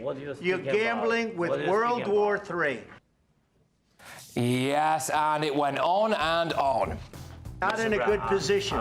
You don't have the cards right now. With us, you start having cards. Right now, you don't. You're playing cards. Just think about it. I mean, what a difference a few days makes, eh? They said, that's not what we said. He's a smart customer, I will tell you that. He was all over Macron, and it was a bit of a love-in with Keir Starmer as well. It is my pleasure to bring from His Majesty the King a letter. He sends his best wishes and his regards, of course. So, are you at home Team Trump or Team Zelensky? In the audience again, we'll have who's still Team Trump. Anyone here? Trump! It's a lot. There are a few people in here who are Team Zelensky, but it's not the only story in town tonight. Why? Because we've got a bit of this as well. A president who would line up with neo-Nazis. Surely David Lammy has to resign over both Trump and the cut in foreign aid, doesn't he? But anyway, yes, I mean, there's also...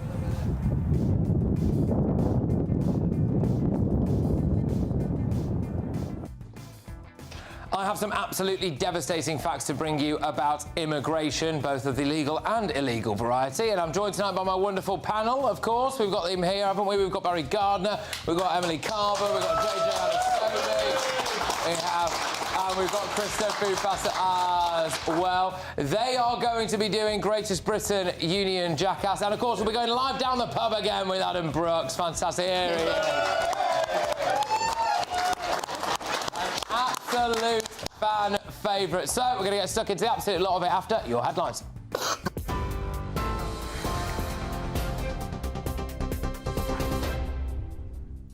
Thanks, Patrick. A very good evening to you. It's 2 minutes past 10. US military support for Ukraine is hanging in the balance after a heated meeting between Donald Trump and Volodymyr Zelensky at the White House. Zelensky arrived in Washington earlier hoping to obtain security guarantees as part of any deal to end the war with Russia and to sign a deal for the US to extract Ukraine's rare earth minerals. But their meeting in the Oval Office quickly deteriorated, with the US president calling his Ukrainian counterpart disrespectful, accusing him of gambling with World War III, and suggesting he should be thankful for US support. Well, Trump told Zelensky, you either make a deal or we're out, suggesting the US could walk away from negotiations and cut military aid for Ukraine. You're not in a good position. You don't have the cards right now. With us, you start having cards. But right now, you don't. You're playing cards. You're playing cards. You're gambling with the lives of millions of people. You're gambling with World War III. You're gambling with World War III. And what you're doing is very disrespectful to the country, this country, that's backed you far more than a lot of people said they should have.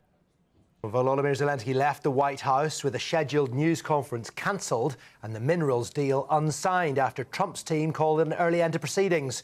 Well, Trump has since posted on social media that Zelensky's not ready for peace, but he can come back when he is. Zelensky, who has since thanked Donald Trump and the United States, has received countless messages from world leaders who've publicly reiterated their support for Ukraine. The Kremlin has simply described the meeting as historic.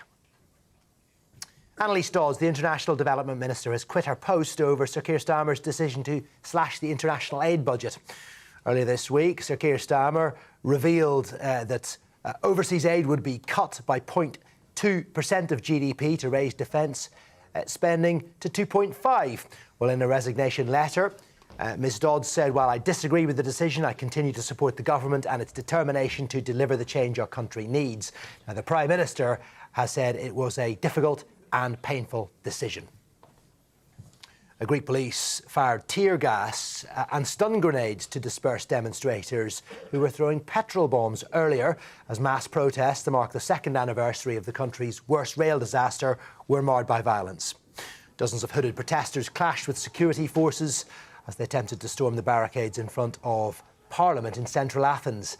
Hundreds of thousands of people have been taking part in demonstrations across Greece. They're demanding justice over the crash that left 57 people dead and dozens more injured. Now, an inquiry concluded on Thursday that the collision was caused by human error, poor maintenance and inadequate staffing, and the safety gaps that caused the crash have not yet been filled. And those are the latest headlines. More from me in an hour's time. For the very latest GB News direct to your smartphone, sign up to News Alerts by scanning the QR code or go to gbnews.com/alerts.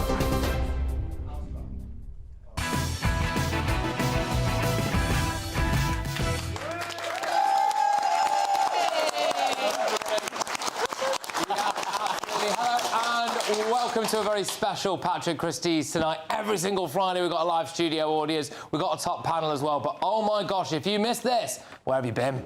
Gambling with World War III. You're gambling with World War III. What a difference a few days makes, hey? Here he is, French kissing Macron. That's not what we said. He's a smart customer, I will tell you that. And then Starmer had his belly rubbed. It is my pleasure to bring from His Majesty the King a letter. He sends his best wishes and his regards, of course, but he also asked me to bear this letter and bring it to you. So can I present the letter from the King? Thank you very much.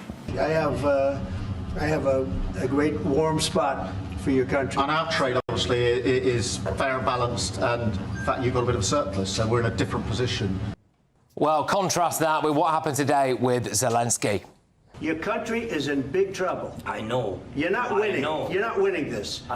You have a damn good chance of coming out okay because of us. Oof, J.D. Vance got involved, and one US minister even criticised Zelensky for not wearing a suit. My second question for President Zelensky. Do you ever? Why don't you wear a suit? Why don't you wear a suit? You're the highest level in this country's office, and you refuse to wear a suit. Just want to see if you own a suit. Yeah, problems. A lot of Americans have problems with you not respecting. I don't have such. Office. I will wear a costume after this war will finish. Oh, it doesn't get better the more you look at it, does it? Anyway, all of that ultimately culminated in Zelensky being booted out of the White House and told to come back when he's, quote, ready for peace. No deal has been signed as well. But some breaking news to bring to you right now. Yes, that's right. Keir Starmer has just in the last few moments expressed his, quote, unwavering support for Ukraine after speaking with both US President Donald Trump and Ukrainian President Volodymyr Zelensky. That's following a heated exchange in the White House. So I'm going to read you now what Downing Street have had to say. They basically said, yeah, absolutely, look, we have got unwavering support for Ukraine. Now, bear in mind that yesterday, Keir Starmer also pledged to give Ukraine more military aid than we've ever given them before. So interesting times. We've got a lot to talk to, but before all of that, I want to go down the pub with Adam Brooks because we want to know what people in that pub, the three cults, are talking about when it comes to this. So, Adam, look, what do you make? Do you think that Trump was right to give Zelensky a bit of a dressing down there? Look, I think everyone's in disbelief. A few people, customers I've spoken to, it was almost like watching a movie. Patrick, you know, I've never seen anything like it in my life.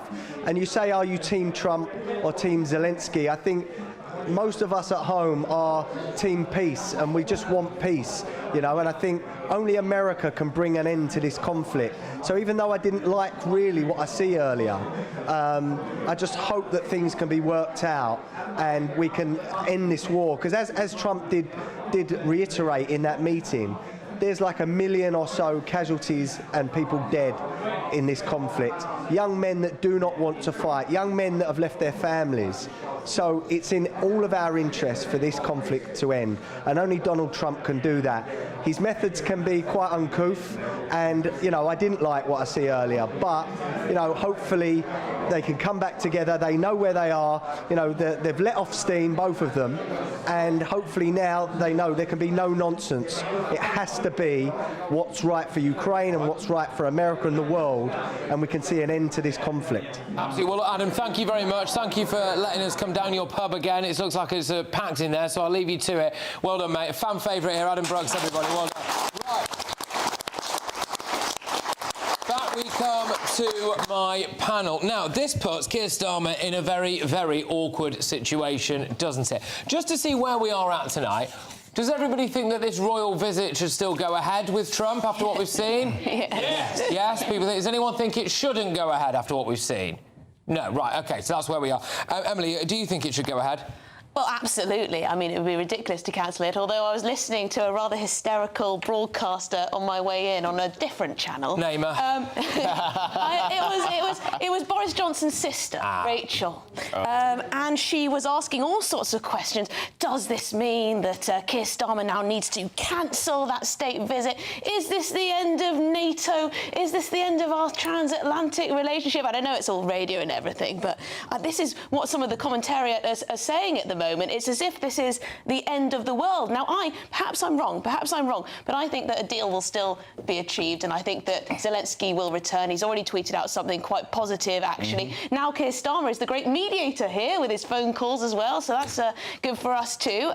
So, yes, I don't think this is the end of it. The other way of looking at it is they were saying this is it. It's that Donald Trump doesn't actually listen to a word Keir Starmer says, or Macron. He's had them both round at his house in the last week. They've sat there, you know, we've all gone, oh, we're working together, we love you very much. Zelensky turns up and he's like, right, have that. You know, we're not... No, we've had all this... Well, what do you think? Do you think this is difficult for Starmer? Staggering, actually. I think that at one point, Donald Trump was closer to Keir Starmer than Mrs. Starmer, actually. And make of that what you will. But I think that Starmer actually... I don't know why that's so funny. Starmer actually played an absolute blinder, in as much as he knew exactly what Trump needs, and that is that kind of state visit. That is that sort of that stroking, that, oh my God, your ego, all of this stuff, which is the kind of soft diplomacy that we do so brilliantly with our royal family here in the UK. I do wonder, is this all strategy? Is this all, picking up on your point earlier about the minerals that the Russian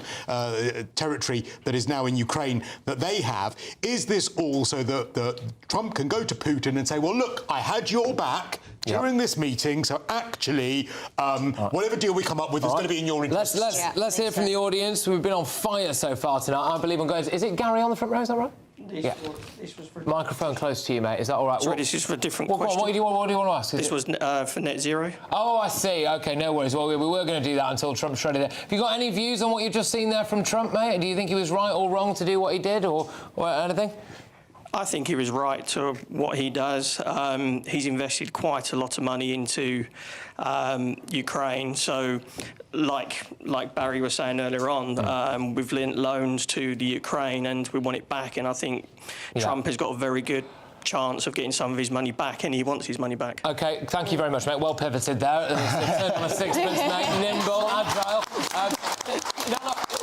One of the big things that everyone's been saying about this is, look, if we don't continue to support Ukraine, then Putin is going to roll on through. He's going to roll on through Europe. And I have wondered for quite a long time, where is the actual hard evidence of that? Some people are saying, well, it's like appeasing Hitler. Is it really like that? And actually, Donald Trump did put Zelensky back in his box over this, because I'll play you the clip in a second now, but Zelensky basically said to him, look, if you don't continue to help us, then, you know, you'll feel this next. You'll feel Putin next. And here, I believe, is that clip.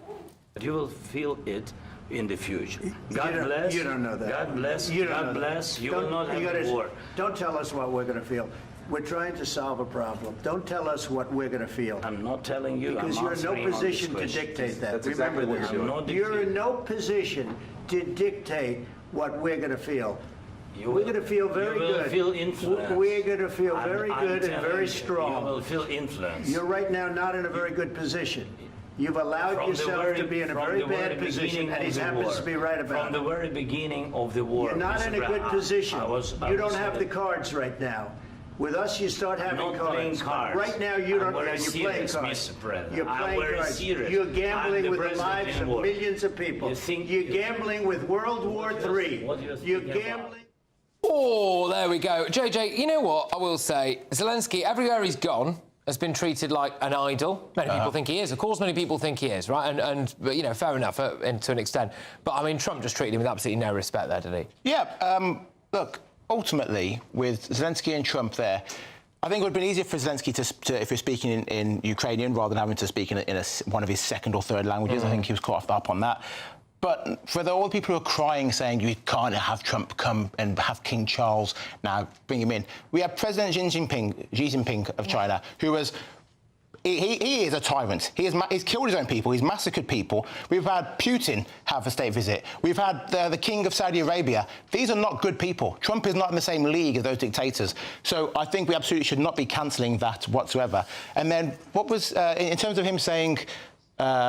what was Zelensky saying there? Zelensky saying you're going to feel it. You're going to feel it. In terms of him saying you're going to feel it, there's 120 conflicts going on right now across the world that affects the cost of your Apple phone, the cost of your Tesla, the cost of your electric batteries. All these conflicts are affecting the cost of your flour for your bread.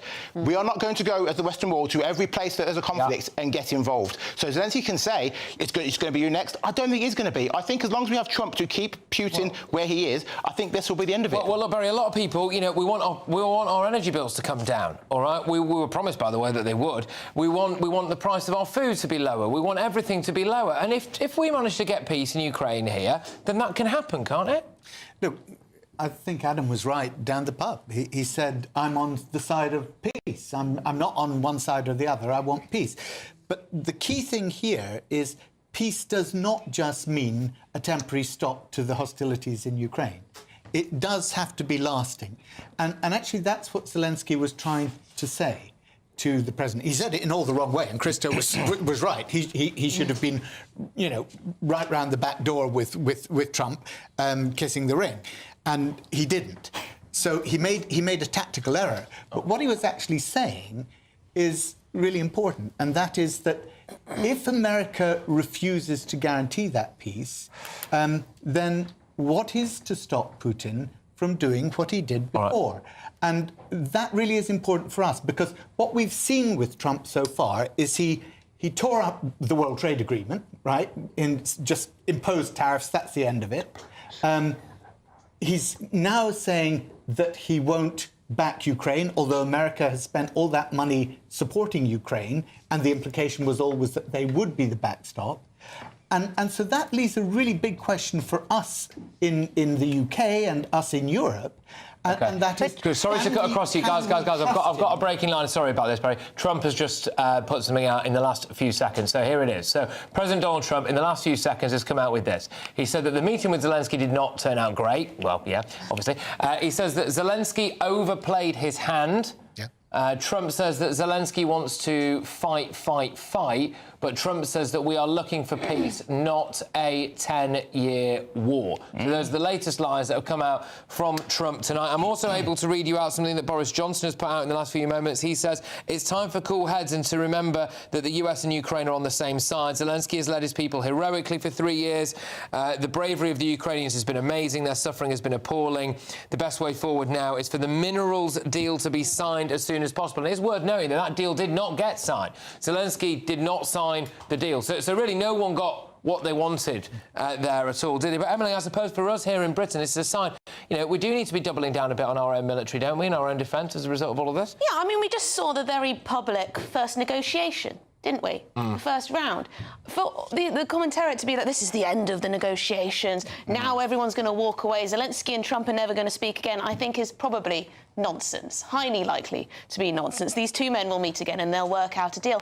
And also, this minerals deal, I believe, is a security guarantee in and of its own, is it not? If the United States has interests, financial interests in Ukraine, it is in their interest, as the United States of America, to protect that border. Just got another line here from Trump. So he said that when Zelensky arrived at the White House, Zelensky said alluded to the fact that Zelensky apparently did not want to make peace. So the line is that they were expecting Zelensky maybe to show a bit more willing to end the war. The line from Trump, at least, is that if Zelensky wants to restart talks, he has to openly say he wants to make peace. Yeah. He says that we're not going to keep fighting. Trump says that Zelensky wants to come back right now. So that's interesting. So apparently, look, obviously this is all what Trump's saying. Trump's saying that if Zelensky wants to come back right now. Go on, Barry. Patrick, one of the interesting things was there was an interview with Senator Phil Graham afterwards, Phil Graham. And what he said is, if we get the minerals deal, it gives us something worth protecting. Yeah. And so... In effect, what the senator was saying after the argument in the White House was, if we can get the deal on the minerals, then we would be prepared to guarantee the peace by stepping in if Russia overstepped the mark. That's the leverage. But what we need now is for that to be worked out at the level of the negotiations. OK. And I think this weekend, when Starmer's meeting with all the European heads of state and with Zelensky, they need to put pressure on to make sure that that happens. You sound like you think Trump is pulling a blinder here. Could be. I think he is. He is. Diplomacy is about compromise, and that's what Trump is asking for. Look, at the end of the day, if this goes ahead, Russia will have gained a huge amount of territory illegally by invading another sovereign country. Let's not forget that. OK. That's not pulling a blinder. That's ripping up the post-war global order and shredding it. OK, look, when we come back, I just want to ask everyone in this room right now, do you think it's right to cut foreign aid? Anyone? We should be cutting foreign aid? Right, so yeah, does anyone think we should have more foreign aid? Anyone? Yes. It's a what? No. Right, a hard no. Well, I ask you that for a reason that will all be revealed very shortly, but before that, it is, of course, your chance for the Great British Giveaway, isn't it? Yes. Fantastic. It's the final week to see how you could be one of 2 big winners in our latest giveaway, as we have 2 prize bundles that have to be won. There's 2 lots of a totally tax-free £10,000 in cash. You'll also receive a brand new iPhone 16, along with £500 in shopping vouchers to spend at your favourite store. Hurry, lines close on the 7th of March. For another chance to win, text cash to 63232. One entry costs £2 plus 1 standard network rate message, or text bonus to 63232. 5 entries cost £5 plus 1 standard network rate message. Go to gbnews.com/win. Entries start from just £2. Call 0903 681 3232. Calls cost £2 plus your network access charge, or post your name and number to GB11 PO Box 8690 Derby DE1 9TT. UK only. Entrants must be 18 or over. Lines close at 6 p.m. on the 7th of March. Please check the closing time if listening or watching on demand. Good luck. OK, all right, loads to come. Now, everybody at home, people in the studio, I want you to guess, if you can, what's going on here and what we're going to be talking about in just a few minutes' time. Well, as Foreign Secretary, people always ask me, how do you do it? And I say it's easy. It's all about principles. Without my principles, I am nothing. Principle number 1, Trump. Hate the guy. I've always said he's a woman-hating, neo-Nazi sympathising sociopath. He will never be allowed in Britain. And if he does come to Britain, let me tell you something. I will be out there on the streets saying, no, Don. Principle number 2, foreign aid. I am kept awake at night by the plight of Bangladeshi shrimp farmers, the people of Sudan, green projects in Nepal. Foreign aid, we have to increase it. The only way is up for foreign aid. I've always said that. Oh, there's someone here. Hello, mate, how are you? What's the Prime Minister's Chief of Staff? Hello. Don't worry about the cameras, they're just making a documentary about me. It's quite a big deal. Yeah, anyway, sorry, what can I do for you, Chief of Staff? Well, it's quite important that we go over the orders from number 10. Obviously, we're going to be rolling out the red carpet for the new POTUS. We've got Trump coming. Obviously, everybody at home already knows that. Obviously, he's the leader of the free world. He holds the keys to the future of, Great Britain and Northern Ireland. So we need to treat him with the utmost respect, and I hope that you will. We're not having him round for dinner with the king or something, are we? Yes, we are, pretty much. Okay. Fine. Anything else while you're here? Yes, just from Starmer not too long ago, we're going to be slashing foreign aid. Foreign aid? Yes, foreign aid. Right. That's not a big deal for you, is it? Well, what if I resigned on principle? Patrick. Really? Yeah, when do we leave for Washington? Hi, I'm Michelle Dewberry, and my show is your opportunity to cut through all the noise and dive in headfirst to some robust debates. Ideas clash. Situation, isn't it? No, Because the failure is... You're the failure is... deliberately avoiding my point. Nothing's held back. And if you think this is the end of it, wait for more. And we do not shy away from the difficult stuff. Sometimes I want to shake people and say, if only you understood. So join me on Dubes & Co. weeknights at 6 p.m, only on GB News, Britain's news channel. Mornings don't have to be tiresome, especially if you have the right company. Wake up to news as it happens, opinion and debate, and of course, a little bit of entertainment too. Because when the kettle's on, we're on. That's Breakfast on GB News, a show worth waking up for. Every morning from 6 a.m. Only on the People's Channel, Britain's news channel. We'll spread the news, you spread the word. Britain's Newsroom, weekday mornings from 9:30. Aaron, this is a mad idea. The future is bold. The future is hard, and it requires mad ideas. And we're proud to be bold and thought-provoking. How are you going to make money out of this? Well, the Olympics make $4.5 billion in revenue per Olympic cycle. And they're a wildly profitable organization that has never been challenged. So we're very proud to take them on and create something better and more efficient. It's not well known, but 44% of Olympians admit to using banned performance-enhancing substances, according to research funded by the International Olympic Committee and published in a top-tier scientific journal. It's absolutely rife. So 44% of elite athletes admit to using banned substances, only 1% get caught. Would this not encourage the production of harder drugs, though? You know, steroids that go that bit further?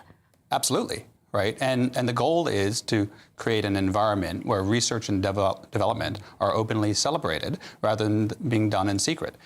When things are done in the open, we can study those compounds, and the drugs that allow athletes to run faster and jump higher are the same drugs that will allow all of us to be younger and faster and stronger for longer. If, as you say, 44% of Olympians are actually using this stuff anyway, secretly behind the scenes in a sort of hidden and unregulated way, would it actually look that much different to you or I sitting in the stand watching people run 100 metres? Would they actually do it much faster? Yeah, because you could have athletes who are in their 30s, maybe even in their 40s, breaking world records. And we're already seeing that with our athletes that we have in training.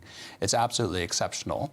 If almost half of Olympians are already using banned substances, they're doing so in secret. They're not using the best available compounds. They're not doing it under clinical supervision. They're doing it to beat the drug testing, not to optimize their results. The People's Channel.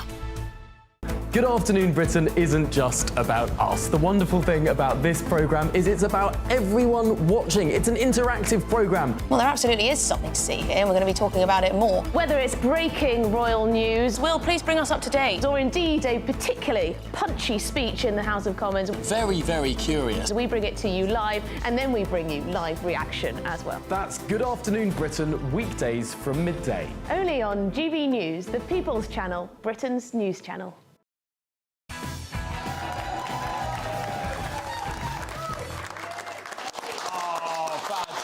Absolutely brilliant to be here with this live studio audience and to all of you at home as well. There we go. Well, it will come as no surprise that David Lammy appears to have absolutely no principles. Do you remember when he said the stuff like this? As Caribbean people, we are not going to forget our history. We don't just want to hear an apology, we want reparation. OK, and now he's bent over backwards, hasn't he, for the US president by allowing his international aid budget to be slashed, basically, by almost half to pay for a generational increase in defence spending. Yesterday, there he was with the Don, wasn't he? And the Vice President there, J.D. Vance. Back home, though, of course, the Prime Minister's International Development Minister has actually stuck to her principles, unlike the Foreign Secretary, Annalise Dodds, may she rest in peace, has quit her post over Keir Starmer's decision to cut that foreign aid budget, which will fall by several £billion. Look, should David Lammy follow suit, hand in his resignation? I mean, we've also got clips of him, haven't we, David Lammy, absolutely hammering Trump, and he was saying that, you know, oh, gosh, he should never set foot in Britain, really. He's a neo-Nazi sympathising, woman-hating sociopath. He also said that, actually, and there is a wonderful tweet from this as well, about when when Boris Johnson invited him round for dinner with the Queen, saying this just shows you everything that's wrong with the country. You know, he sat in a room yesterday while Keir Starmer opened his pocket, pulled out an invite from the King, handed it to the Don and said, please come for tea. So, you know, where are his principles on this? Barry?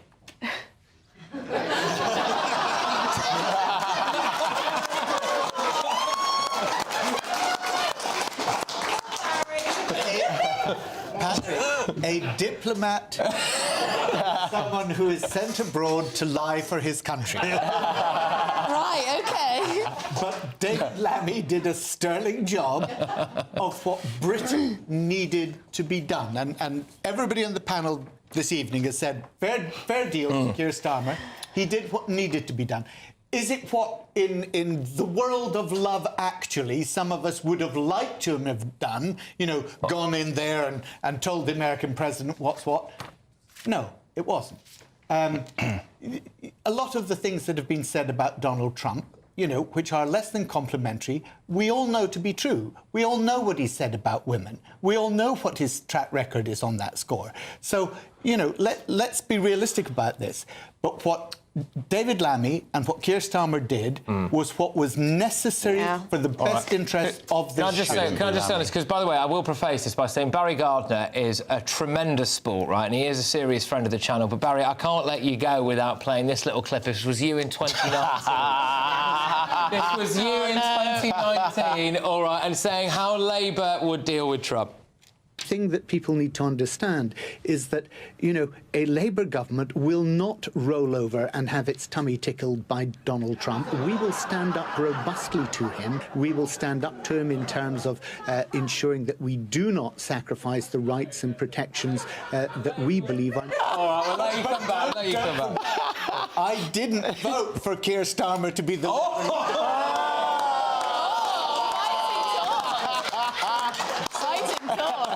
The Labour government I was thinking of.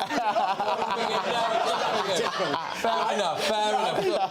Credit where credit's due. Absolutely. And in his defence as well, he was talking about that time when it was looking like Trump wanted the NHS or whatever he did. So fair enough. Go on. What were you going to say? That was a load of nonsense, wasn't it? Who would buy the NHS? Well. Anyway, yeah, David Lammy, I think he does actually have to resign if he wants to show that he has any principles at all. He wrote a piece in The Guardian trying to justify this move. But it was 2 weeks ago that he was still criticising Boris Johnson for his cuts to the foreign aid budget years ago. He absolutely lambasted Donald Trump for doing the same thing over in the United States. If he cares so passionately about it, he should follow his colleague, well, former colleague, Annalise Dodds. Great stuff. Right, now, I'm going to bring you two in a second now. Henry's got a point he would like to make. Go on, Henry. Good evening, panel. Good evening. Back in 2019, the state visit of Donald Trump was accompanied by shocking and disgraceful displays of rudeness and disparaging student politics from Lammy, Starmer and many of the Labour Party, behaviour which brought shame upon our country, I felt. Do you agree with me that last night, as we were treated to the spectacle of Lammy and Starmer fawning and gushing over Trump, that it felt at best disingenuous and at worst rather puke-making? All right. Well, Christo, your view.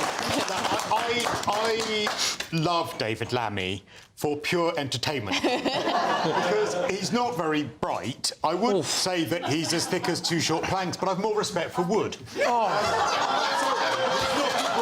I'm going to end up apologising for something else now. He's not bright. This is the man that thought that Henry VII came after Henry VIII. Oh, God, that mastermind. But what is, on a more serious note, I don't think that I don't think he's got the integrity of his colleague. I have to give credit to Annalise Dodds for having the integrity of resigning. It seems that David Lammy has held more positions than the Kama Sutra when it comes to foreign aid. About how important it is that we have our defence of the UK, which is a complete about-turn to what he was saying a fortnight ago, as you alluded to. So I do not think a very sterling performance from him. But please don't go because he's so entertaining. Well, JJ, your views on what Henry had to say there? I think my biggest problem with modern-day politics is that people are so aggressive against someone who's from a different party. I'm a Labour supporter. I have been my whole life. I feel a natural affinity towards them as a working-class kid. But I can still look at David Cameron and say there's parts of Cameron's policies that I like. I look at reform and say there's parts of reform that I like. I can look at the Lib Dems and say most of your stuff is rubbish, but there's 1 or 2 points that I actually like. With Donald Trump, he says stuff that is, some people say is locker room banter. He says some stuff that I think is really sexist, some stuff that's a bit racist to Mexicans.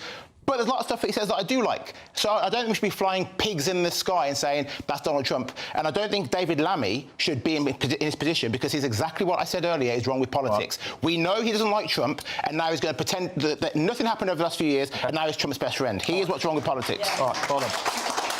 Lovely stuff. OK, guys, now, well, we are going to move on to what is, frankly, one of my specialist topics, which is lunatics we've allowed to stay in Britain. And this is a Polish man that can't be deported because, get this, he's managed to blag it to the judges that he doesn't speak Polish. So, great. I mean, neither do I, to be fair, but whatever. Anyway, that and more utter madness after this.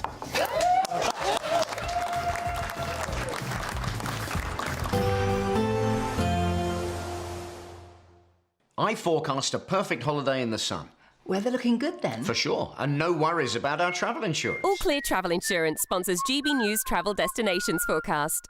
Unsettled across many parts of the Mediterranean, some heavy rain, also some thunderstorms, particularly affecting parts of Spain, some heavy showers for Madeira and parts of Tenerife, and some heavy and prolonged spells of potentially thundery rain, particularly across southeastern parts of Spain, some heavy showers affecting Nice and also Rome, parts of the Adriatic coastline, but largely settled across Greece, and it is largely an improving picture as we head into next week, with the best of the temperatures once again across Tenerife. All Clear Travel Insurance sponsors GB News Travel Destinations Forecast.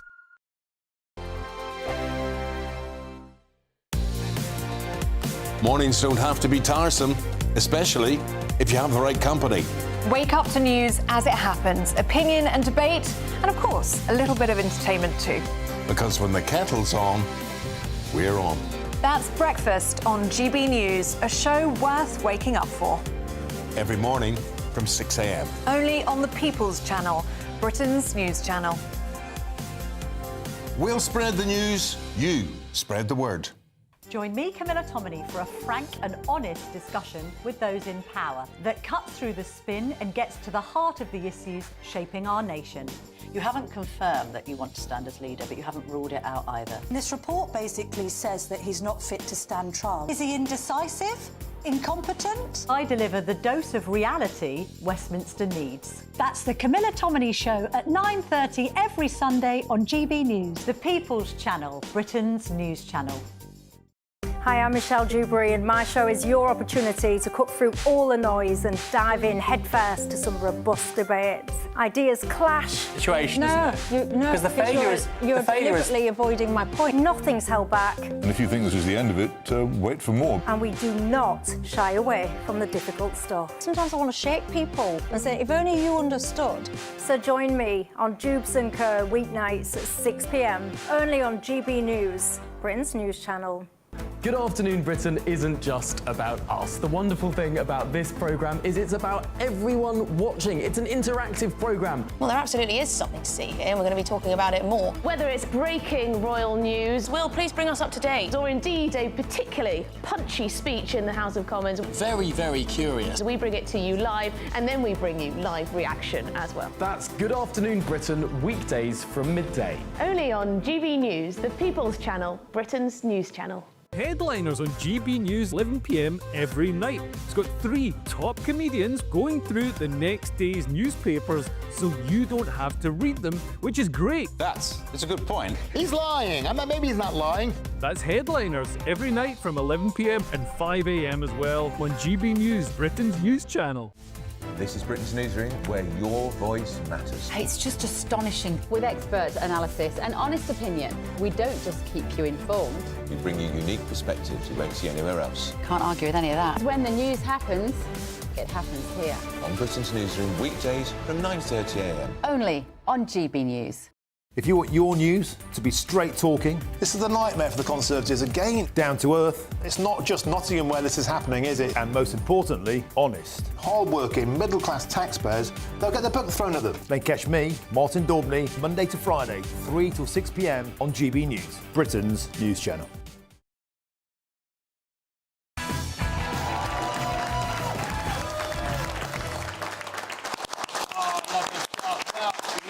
Welcome back, welcome back. Now, before we get started on this topic, I would like my lovely studio audience to listen and, you know, enjoy this message from a fan favourite here at GBNews. Does everyone like Martin Daubney? Yay! Now, he does the 3 till 6 p.m. show here. So, you know, we're a family here at GBNews. Some ways quite literally, actually, but we're a family. So I thought we would just hear what the great Martin Daubney has to say to you lot. Hello to you, lovely audience there. On tonight's Patrick Christys Live, you're in the studio. I've just finished my show here at Martin Daubney. 2 stories really caught my eye this week. An astonishing story about foreign nationals claiming benefits in Britain. Now, bear in mind, this is the data the Home Office do not want us to have. We had to do a workaround ourselves with our friends at the Centre for Migration Control. And guess what? It turns out 40 nationalities are claiming benefits from around the world, and the Congolese, those from the Congo, 4.5 times more likely to claim benefits than Brits. What on earth is going on there? And secondly, proof once again, as if we needed it, the lunatics have taken over our asylum system. Figures out just this week, 108,000 people have been granted asylum in the United Kingdom, and that's double the rate of 2021. Will we ever take back control of our country? Have the lunatics taken over the asylum? Over to you, you wonderful audience. Wow, my God, everybody. Wow. Okay. Now, it's head over to you, my wonderful audience. There's a lovely lady on the front row here who would like to make a point, so come on. So, come on, hello. How can the figures be justified when we've got illegal migrants coming over and getting everything, and yet we still have homeless veterans on our streets? Good point. It's a good point. Well, where are you on this? Do we give too much for people who come here? Well, legally to start with. Frankly, we just saw the stats there. That there's 40 nationalities who claim more as a proportion in benefits than Brits. What would your point to that be? Yeah, I think it's become undeniable. You know, we were told for so many years that all immigration was fantastic for the economy and it always a net benefit, and the only way is up when it comes to this. But then you see the actual facts in terms of benefits. You see that many migrants that we have in this country aren't paying their way. In fact, they're costing the country. And you think, hang on, we were told that everyone who arrives in this country is a doctor, a nurse, an engineer, a fantastic business entrepreneur. Not the case, is it? We had the story of Wethersfield this week, where you've got a village of 700 people, now with 800 asylum seekers added to the population. And the government wonders why people are angry. Do you feel less safe than you did, say, 10 years ago? Yes. Right, OK. I mean, I think that's a common feeling. I think that's genuine. I don't think that's just in this room. I think that's genuinely out and about that. Oh, and one of the big questions, just to nudge this on a little bit, was there's another bonkers story, OK, which was from one of Britain's immigration judges. Earlier on in the week, of course, remember there was an immigration judge who was found to have actually been writing previously for an Open Borders website, which might say a lot, but this is a Polish drug dealer, and he could be allowed to remain in the country because he apparently can't speak Polish. Yeah, so there we are. This comes as the quarterly asylum numbers have landed, and it's a staggering 108,000 were claiming asylum in 2024. I mean, there's a lot to unpack here, really, isn't there? Christo, your views on this? Are we being taken for a ride? Do you think, do these immigration judges need to be investigated? So did the Polish drug dealer have to use Google Translate to hand over the drugs? I don't know. No, he speaks English. How did they know? He speaks English. He speaks English? Yeah, he can't speak Polish. Look, immigration... A lot of the time, immigrants get the shtick, and sometimes that's justified. But this is a failure of decades of immigration policy. And immigration versus infrastructure. We could stop immigration today, right? And we would not have enough time to make the infrastructure that is required. We need 4.5 million homes. No one is going to the NHS and saying, great, I'm getting seen really, really quickly. And so we have had economic benefits from immigration in as much as we have had an economy that has grown as a result of more people coming here, but infrastructure has never caught up. And all too often this debate becomes that you are accused of not liking immigrants, when in actual fact what most people are against is the failure of immigration policy, which is a different thing. Yeah, absolutely. Absolutely, I think many people... Barry, well, your views on this? I mean, some of the stats that come out... Go on, Look, I think Christo makes a good point there. It's the failure to enforce the policy. But I also thought it was a bit rich of Martin Daubney to say that it was twice as high as it had been in the year when COVID struck. Well, of course it blinking was. So, I mean, to use that as your baseline year, it was actually lower than it was the previous year. So, you know, if you're going to use facts, try and use them fairly. Try and actually get the baseline right. So that's the other thing. But I wanted to try and connect up two of the stories that we've had tonight. This story and the story about the cuts to international aid. Because what is it that drives economic migrants? Not talking about asylum seekers, but economic migrants. They flee their country for war. They flee their country because of poverty. They flee their country because climate change has made it impossible to farm in that area, right? And that's the reason that they actually become economic migrants. It's not the reason why people are coming over from Albania, is it? Trying to get because we're not giving them enough foreign aid. Sorry. You're actually more mobile once you get a little bit more money. As you know, this government has returned more people to Albania because we have an agreement. Yeah, because we can to Albania, but we can't do any of the other countries. Because we have an agreement to do so. So actually, Albania isn't the big problem. The big problem is the economic migrants that are coming into this country who don't have a right to be here, but actually are driven Sudanese men with a beard and a receding hairline who are classed as 16-year-olds. You know, and actually, we've just made it worse by cutting the aid budget. Fine, now, OK, well, OK. Right, very quickly, Michael, and I'm going to put this to you very quickly. Really quickly. So we've got all these economic migrants coming over. Why are we allowing them to send their money that we're giving them through government subsidies or benefits back to their country?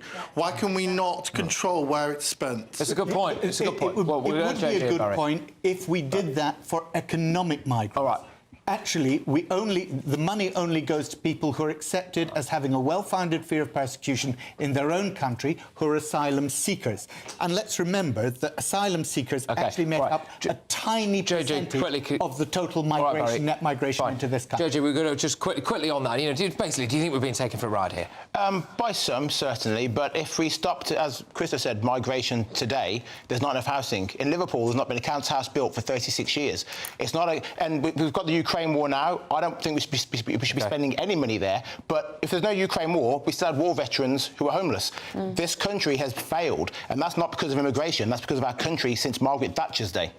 OK, all right. Well, look, I'm just getting it in my ear, actually. Thank you very much, guys. Yeah, good. We've dropped the brake. Get it. All right, OK. So, fantastic. That's what I was WhatsApping there, and I have been vindicated. So, the reason why I want to do this is because we are just getting it in now that Trump has been speaking. We'll bring this to you very, very shortly, so don't worry. But, yeah, we are going to hear in just a few seconds' time from President Trump, who's been, I believe, outside the White House with his big MAGA hat on, reviewing what went on with Zelensky. But, Emily, I'll just ask you this. Do you think there is a political bias in our judiciary? Because we say time and time again, don't we, about whether it's a Pakistani paedophile who we can't deport because of his own kids here, whether it's a Jamaican drug dealer who genuinely told people, actually, I promise you, I won't deal cannabis anymore, I'll just smoke it. And they said, well, that's fine. That's still illegal. But anyway, whatever. Do you think there is a bias in the judiciary? I think certain judges' names seem to come up when there are these mad decisions that seem to be made in these tribunals. I think wanting to be an immigration lawyer in a tribunal where you're working on these types of cases might lend itself to a certain type of person who has a certain type of view. I think that's certainly... I think it's also not the case. The Lady Chief Justice said that Keir Starmer and Kemi Badenoch shouldn't question judges' decisions. I think we actually should. They should. Our politicians should. They are sovereign. Parliament is sovereign. I think, look, their decisions, I would argue, at times make us less safe. I think that their decisions make... We have to live with the consequences of their decisions, don't we? With absolute respect to people like Hugo Benedict Norton-Taylor. He doesn't have to live with whoever it is, whether it was Gazan refugees or whatever it is. I imagine he's got quite a nice house. His dad certainly does. He used to write for The Guardian. But, what does that mean? Nothing. Anyway, Christy, your views on these judges? Well, I think, again, we do not have enough infrastructure and room for the people that are here. And this is a 30-year problem, and this is a problem that is going to be solved by us training our own people. It's not just about that, though. It's integration, isn't it? Yeah, and I absolutely agree. I think that is a part of it as well, and it is not going to get solved until we start actually limiting numbers and building stuff. OK, right now, sorry, the time has come, I believe. Some breaking news. Was breaking a few minutes ago. Anyway, we've got footage of Donald Trump now talking to the press. This is just moments ago, of course, after that Zelensky debacle. Here we go. We had a meeting today, as you know, with President Zelensky, and I would say it didn't work out exactly great from his standpoint. I think he very much overplayed his hand. We're looking for peace. We're not looking for somebody that's going to sign up as strong power and then not make peace because they feel emboldened, and that's what I saw happening. I'm looking for peace. We're not looking to go into a 10-year war and play games. We want peace. And it was just my impression that if we do that, if we sign up, he's looking for something that I'm not looking for. He's looking to go on and fight. We're looking to end the death. 2,000 people died this week. Soldiers, more than that, but 2,000 approximately people died this week. Young Ukrainians and Russians. And somebody would say, why do you care about Ukraine and Russian soldiers? I care about them. I care about everybody. And we're not doing that. Now, if we don't do anything, he's going to have to make peace, but he's dealing with a very weak set of cards. If we sign, he's dealing with a very strong set of cards, and then he doesn't want to make peace. So that's where we are. It's very simple. I'm not looking to get into anything protracted. I want immediate peace. President Putin is going to want to make, and he wants to end it. And you saw what I saw today. This is a man that wants to get us. All right, guys, very quickly, we're going to do Greatest Britain Union Jackass, apart from we're only doing the Jackass bit. We're only doing Jackass. Who's your Jackass? The man who is trying to do a power grab of streets of London that he wants to pedestrianise. It is, of course, everyone's least favourite mayor. It's Sadiq Khan. Wow. JJ, who's your Jackass, JJ? Mine is this Romanian migrant who went on a crime spree after just 2 days in the country. Did he speak Polish? No, he's Romanian. Oh. OK, all right, good, strong stuff. OK, go on, Emily, who's your Jackass? It's got to be Gary Lineker after this letter to the BBC, but also because he's just on the wrong side of every argument, isn't he? All right, Barry Gardner, go on. Last week's reigning champion when it came to Great Union Jackass. Mine is a certain B. Johnson, not Boris, Boris, but the 47-year-old who has spent millions of dollars trying to get his body back to that of an 18-year-old. He looks young. And he's actually injected himself with a litre of plasma from his own son. That is pretty minging. That is got to be Jackass. He looks great, though. JJ's gone really looks great. Worth it. All right. OK, guys, who are we going to vote for? We're going to go for Christys Sadiq Khan? Yes. OK, are we going to go for our Romanian master criminal? Screw you! Screw all of you! Are we going to go for Gary Lineker? Are we going to go for Plasma Nutter? Okay. It's a two-way tie. So I'm going to decide. So pick wisely here. All right. Are we going Sadiq Khan? Yeah. Or are we going Gary Lineker? I know which side my bread's buttered.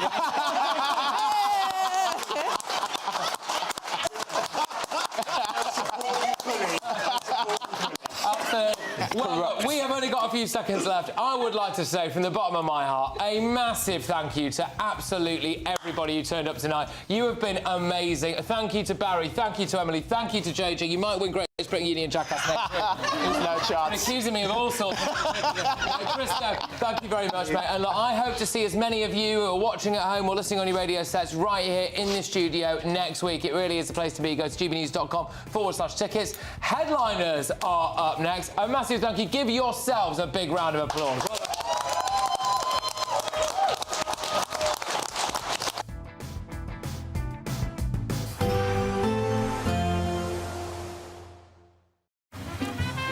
Despite the morning rain, it'll be a nice, warm, cosy day ahead.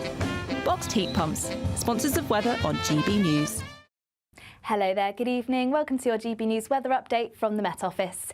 As we head towards the weekend, we can expect some cold and frosty mornings with some fog in places, cloudier in the north at times, but otherwise high pressure largely building, which means lots of settled and fine conditions to come. And we've ended the day too on plenty of fine and clear weather, but a frontal system just edging its way into the northwest at times, so turning cloudier here overnight with some outbreaks of rain and some fairly blustery winds too across the far north of Scotland. But elsewhere, plenty of clear skies. That means temperatures are going to dip away quickly, turning rather cold overnight, likely to see some frost and some fog by the time we reach the morning, possibly even some freezing fog where we see temperatures drop below zero. So to start the weekend on Saturday, a little bit of a mixed bag across Scotland. It is going to be rather damp at times, still rather blustery around northwestern coast, starting to turn a little bit brighter across the northwest, though we can't rule out a few showers moving through here. Quite a damp start across Northern Ireland, northern parts of England, perhaps some higher cloud making things not turn quite as chilly, but elsewhere across England and Wales, another chilly start to the day, likely to see some frost and fog in places, but that should clear rather nicely through the course of the morning, allowing plenty of sunshine to start the day and eventually brightening up across Scotland too with some sunny spells here. But where we see this band of cloud and possibly some light rain at times, that's set to stick there through the afternoon and perhaps bringing in some hazy sunny spells elsewhere too. But temperatures fairly similar to where they've been to today, so highs of around 10 to 11 Celsius. Now for the second half of the weekend, once again a cold and frosty start, particularly across the south and southeast, and once again we'll start to see a build of higher cloud for northern areas, but it should stay largely dry, away from the northwest though, where once again we can expect some outbreaks of rain. And into next week, high pressure sticking around, so once again lots of fine settled weather and some sunshine. Bye-bye. There will be a light breeze in the morning, leading to a warm front. Boxed heat pumps, sponsors of weather on GB News.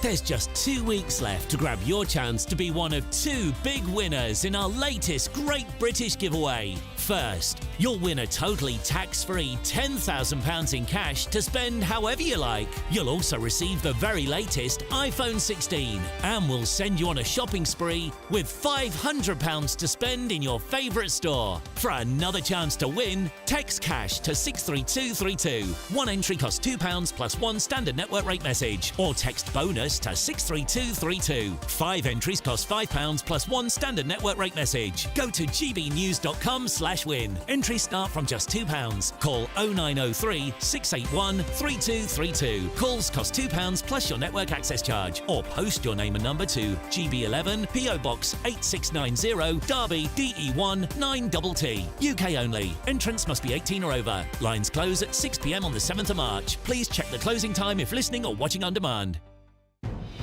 Good afternoon, Britain. Weekdays from midday. I'm here in M. Manzi's, which is now the oldest surviving pie and eel shop in London. It's been open since 1892, and as you said in the intro there, it's really sort of a dying breed. One of the sister sites of this shop, the distant relative, own one of their own other shops in Deptford, and that closed on Saturday for the very last time. They've been open for over 100 years. So you clearly see that there's a declining, not necessarily a declining interest, that's a wrong way of putting it, but it's nowhere near as prevalent as it used to be. This was a staple of the East End, and it's now gone from about 300 shops in the Victorian times to under 40 now, and it's declining further and further. Now, also, a couple of months ago, I was in Basildon talking about a similar story with Richard Holden, trying to create a protected status for pie and mash to prevent sort of copycats from stealing the recipe and making it less authentic. So that is ongoing. There's clearly interest in it, and tourists enjoy coming in here. Hopefully, I'll get one of my own pies shortly and have another taste. But it would be a shame to see this go. It's not just about the pie and the taste and the flavour, which is fantastic. It's also about history and community. A lot of people come in here as regulars, so we're just shining a light on a crucial part of London's historic economy. It's a bit of good fun, and it certainly tastes very good as well. Demographics have changed, yeah, and actually a lot of the ownership, the people who would run these shops traditionally over the last few decades, are moving out towards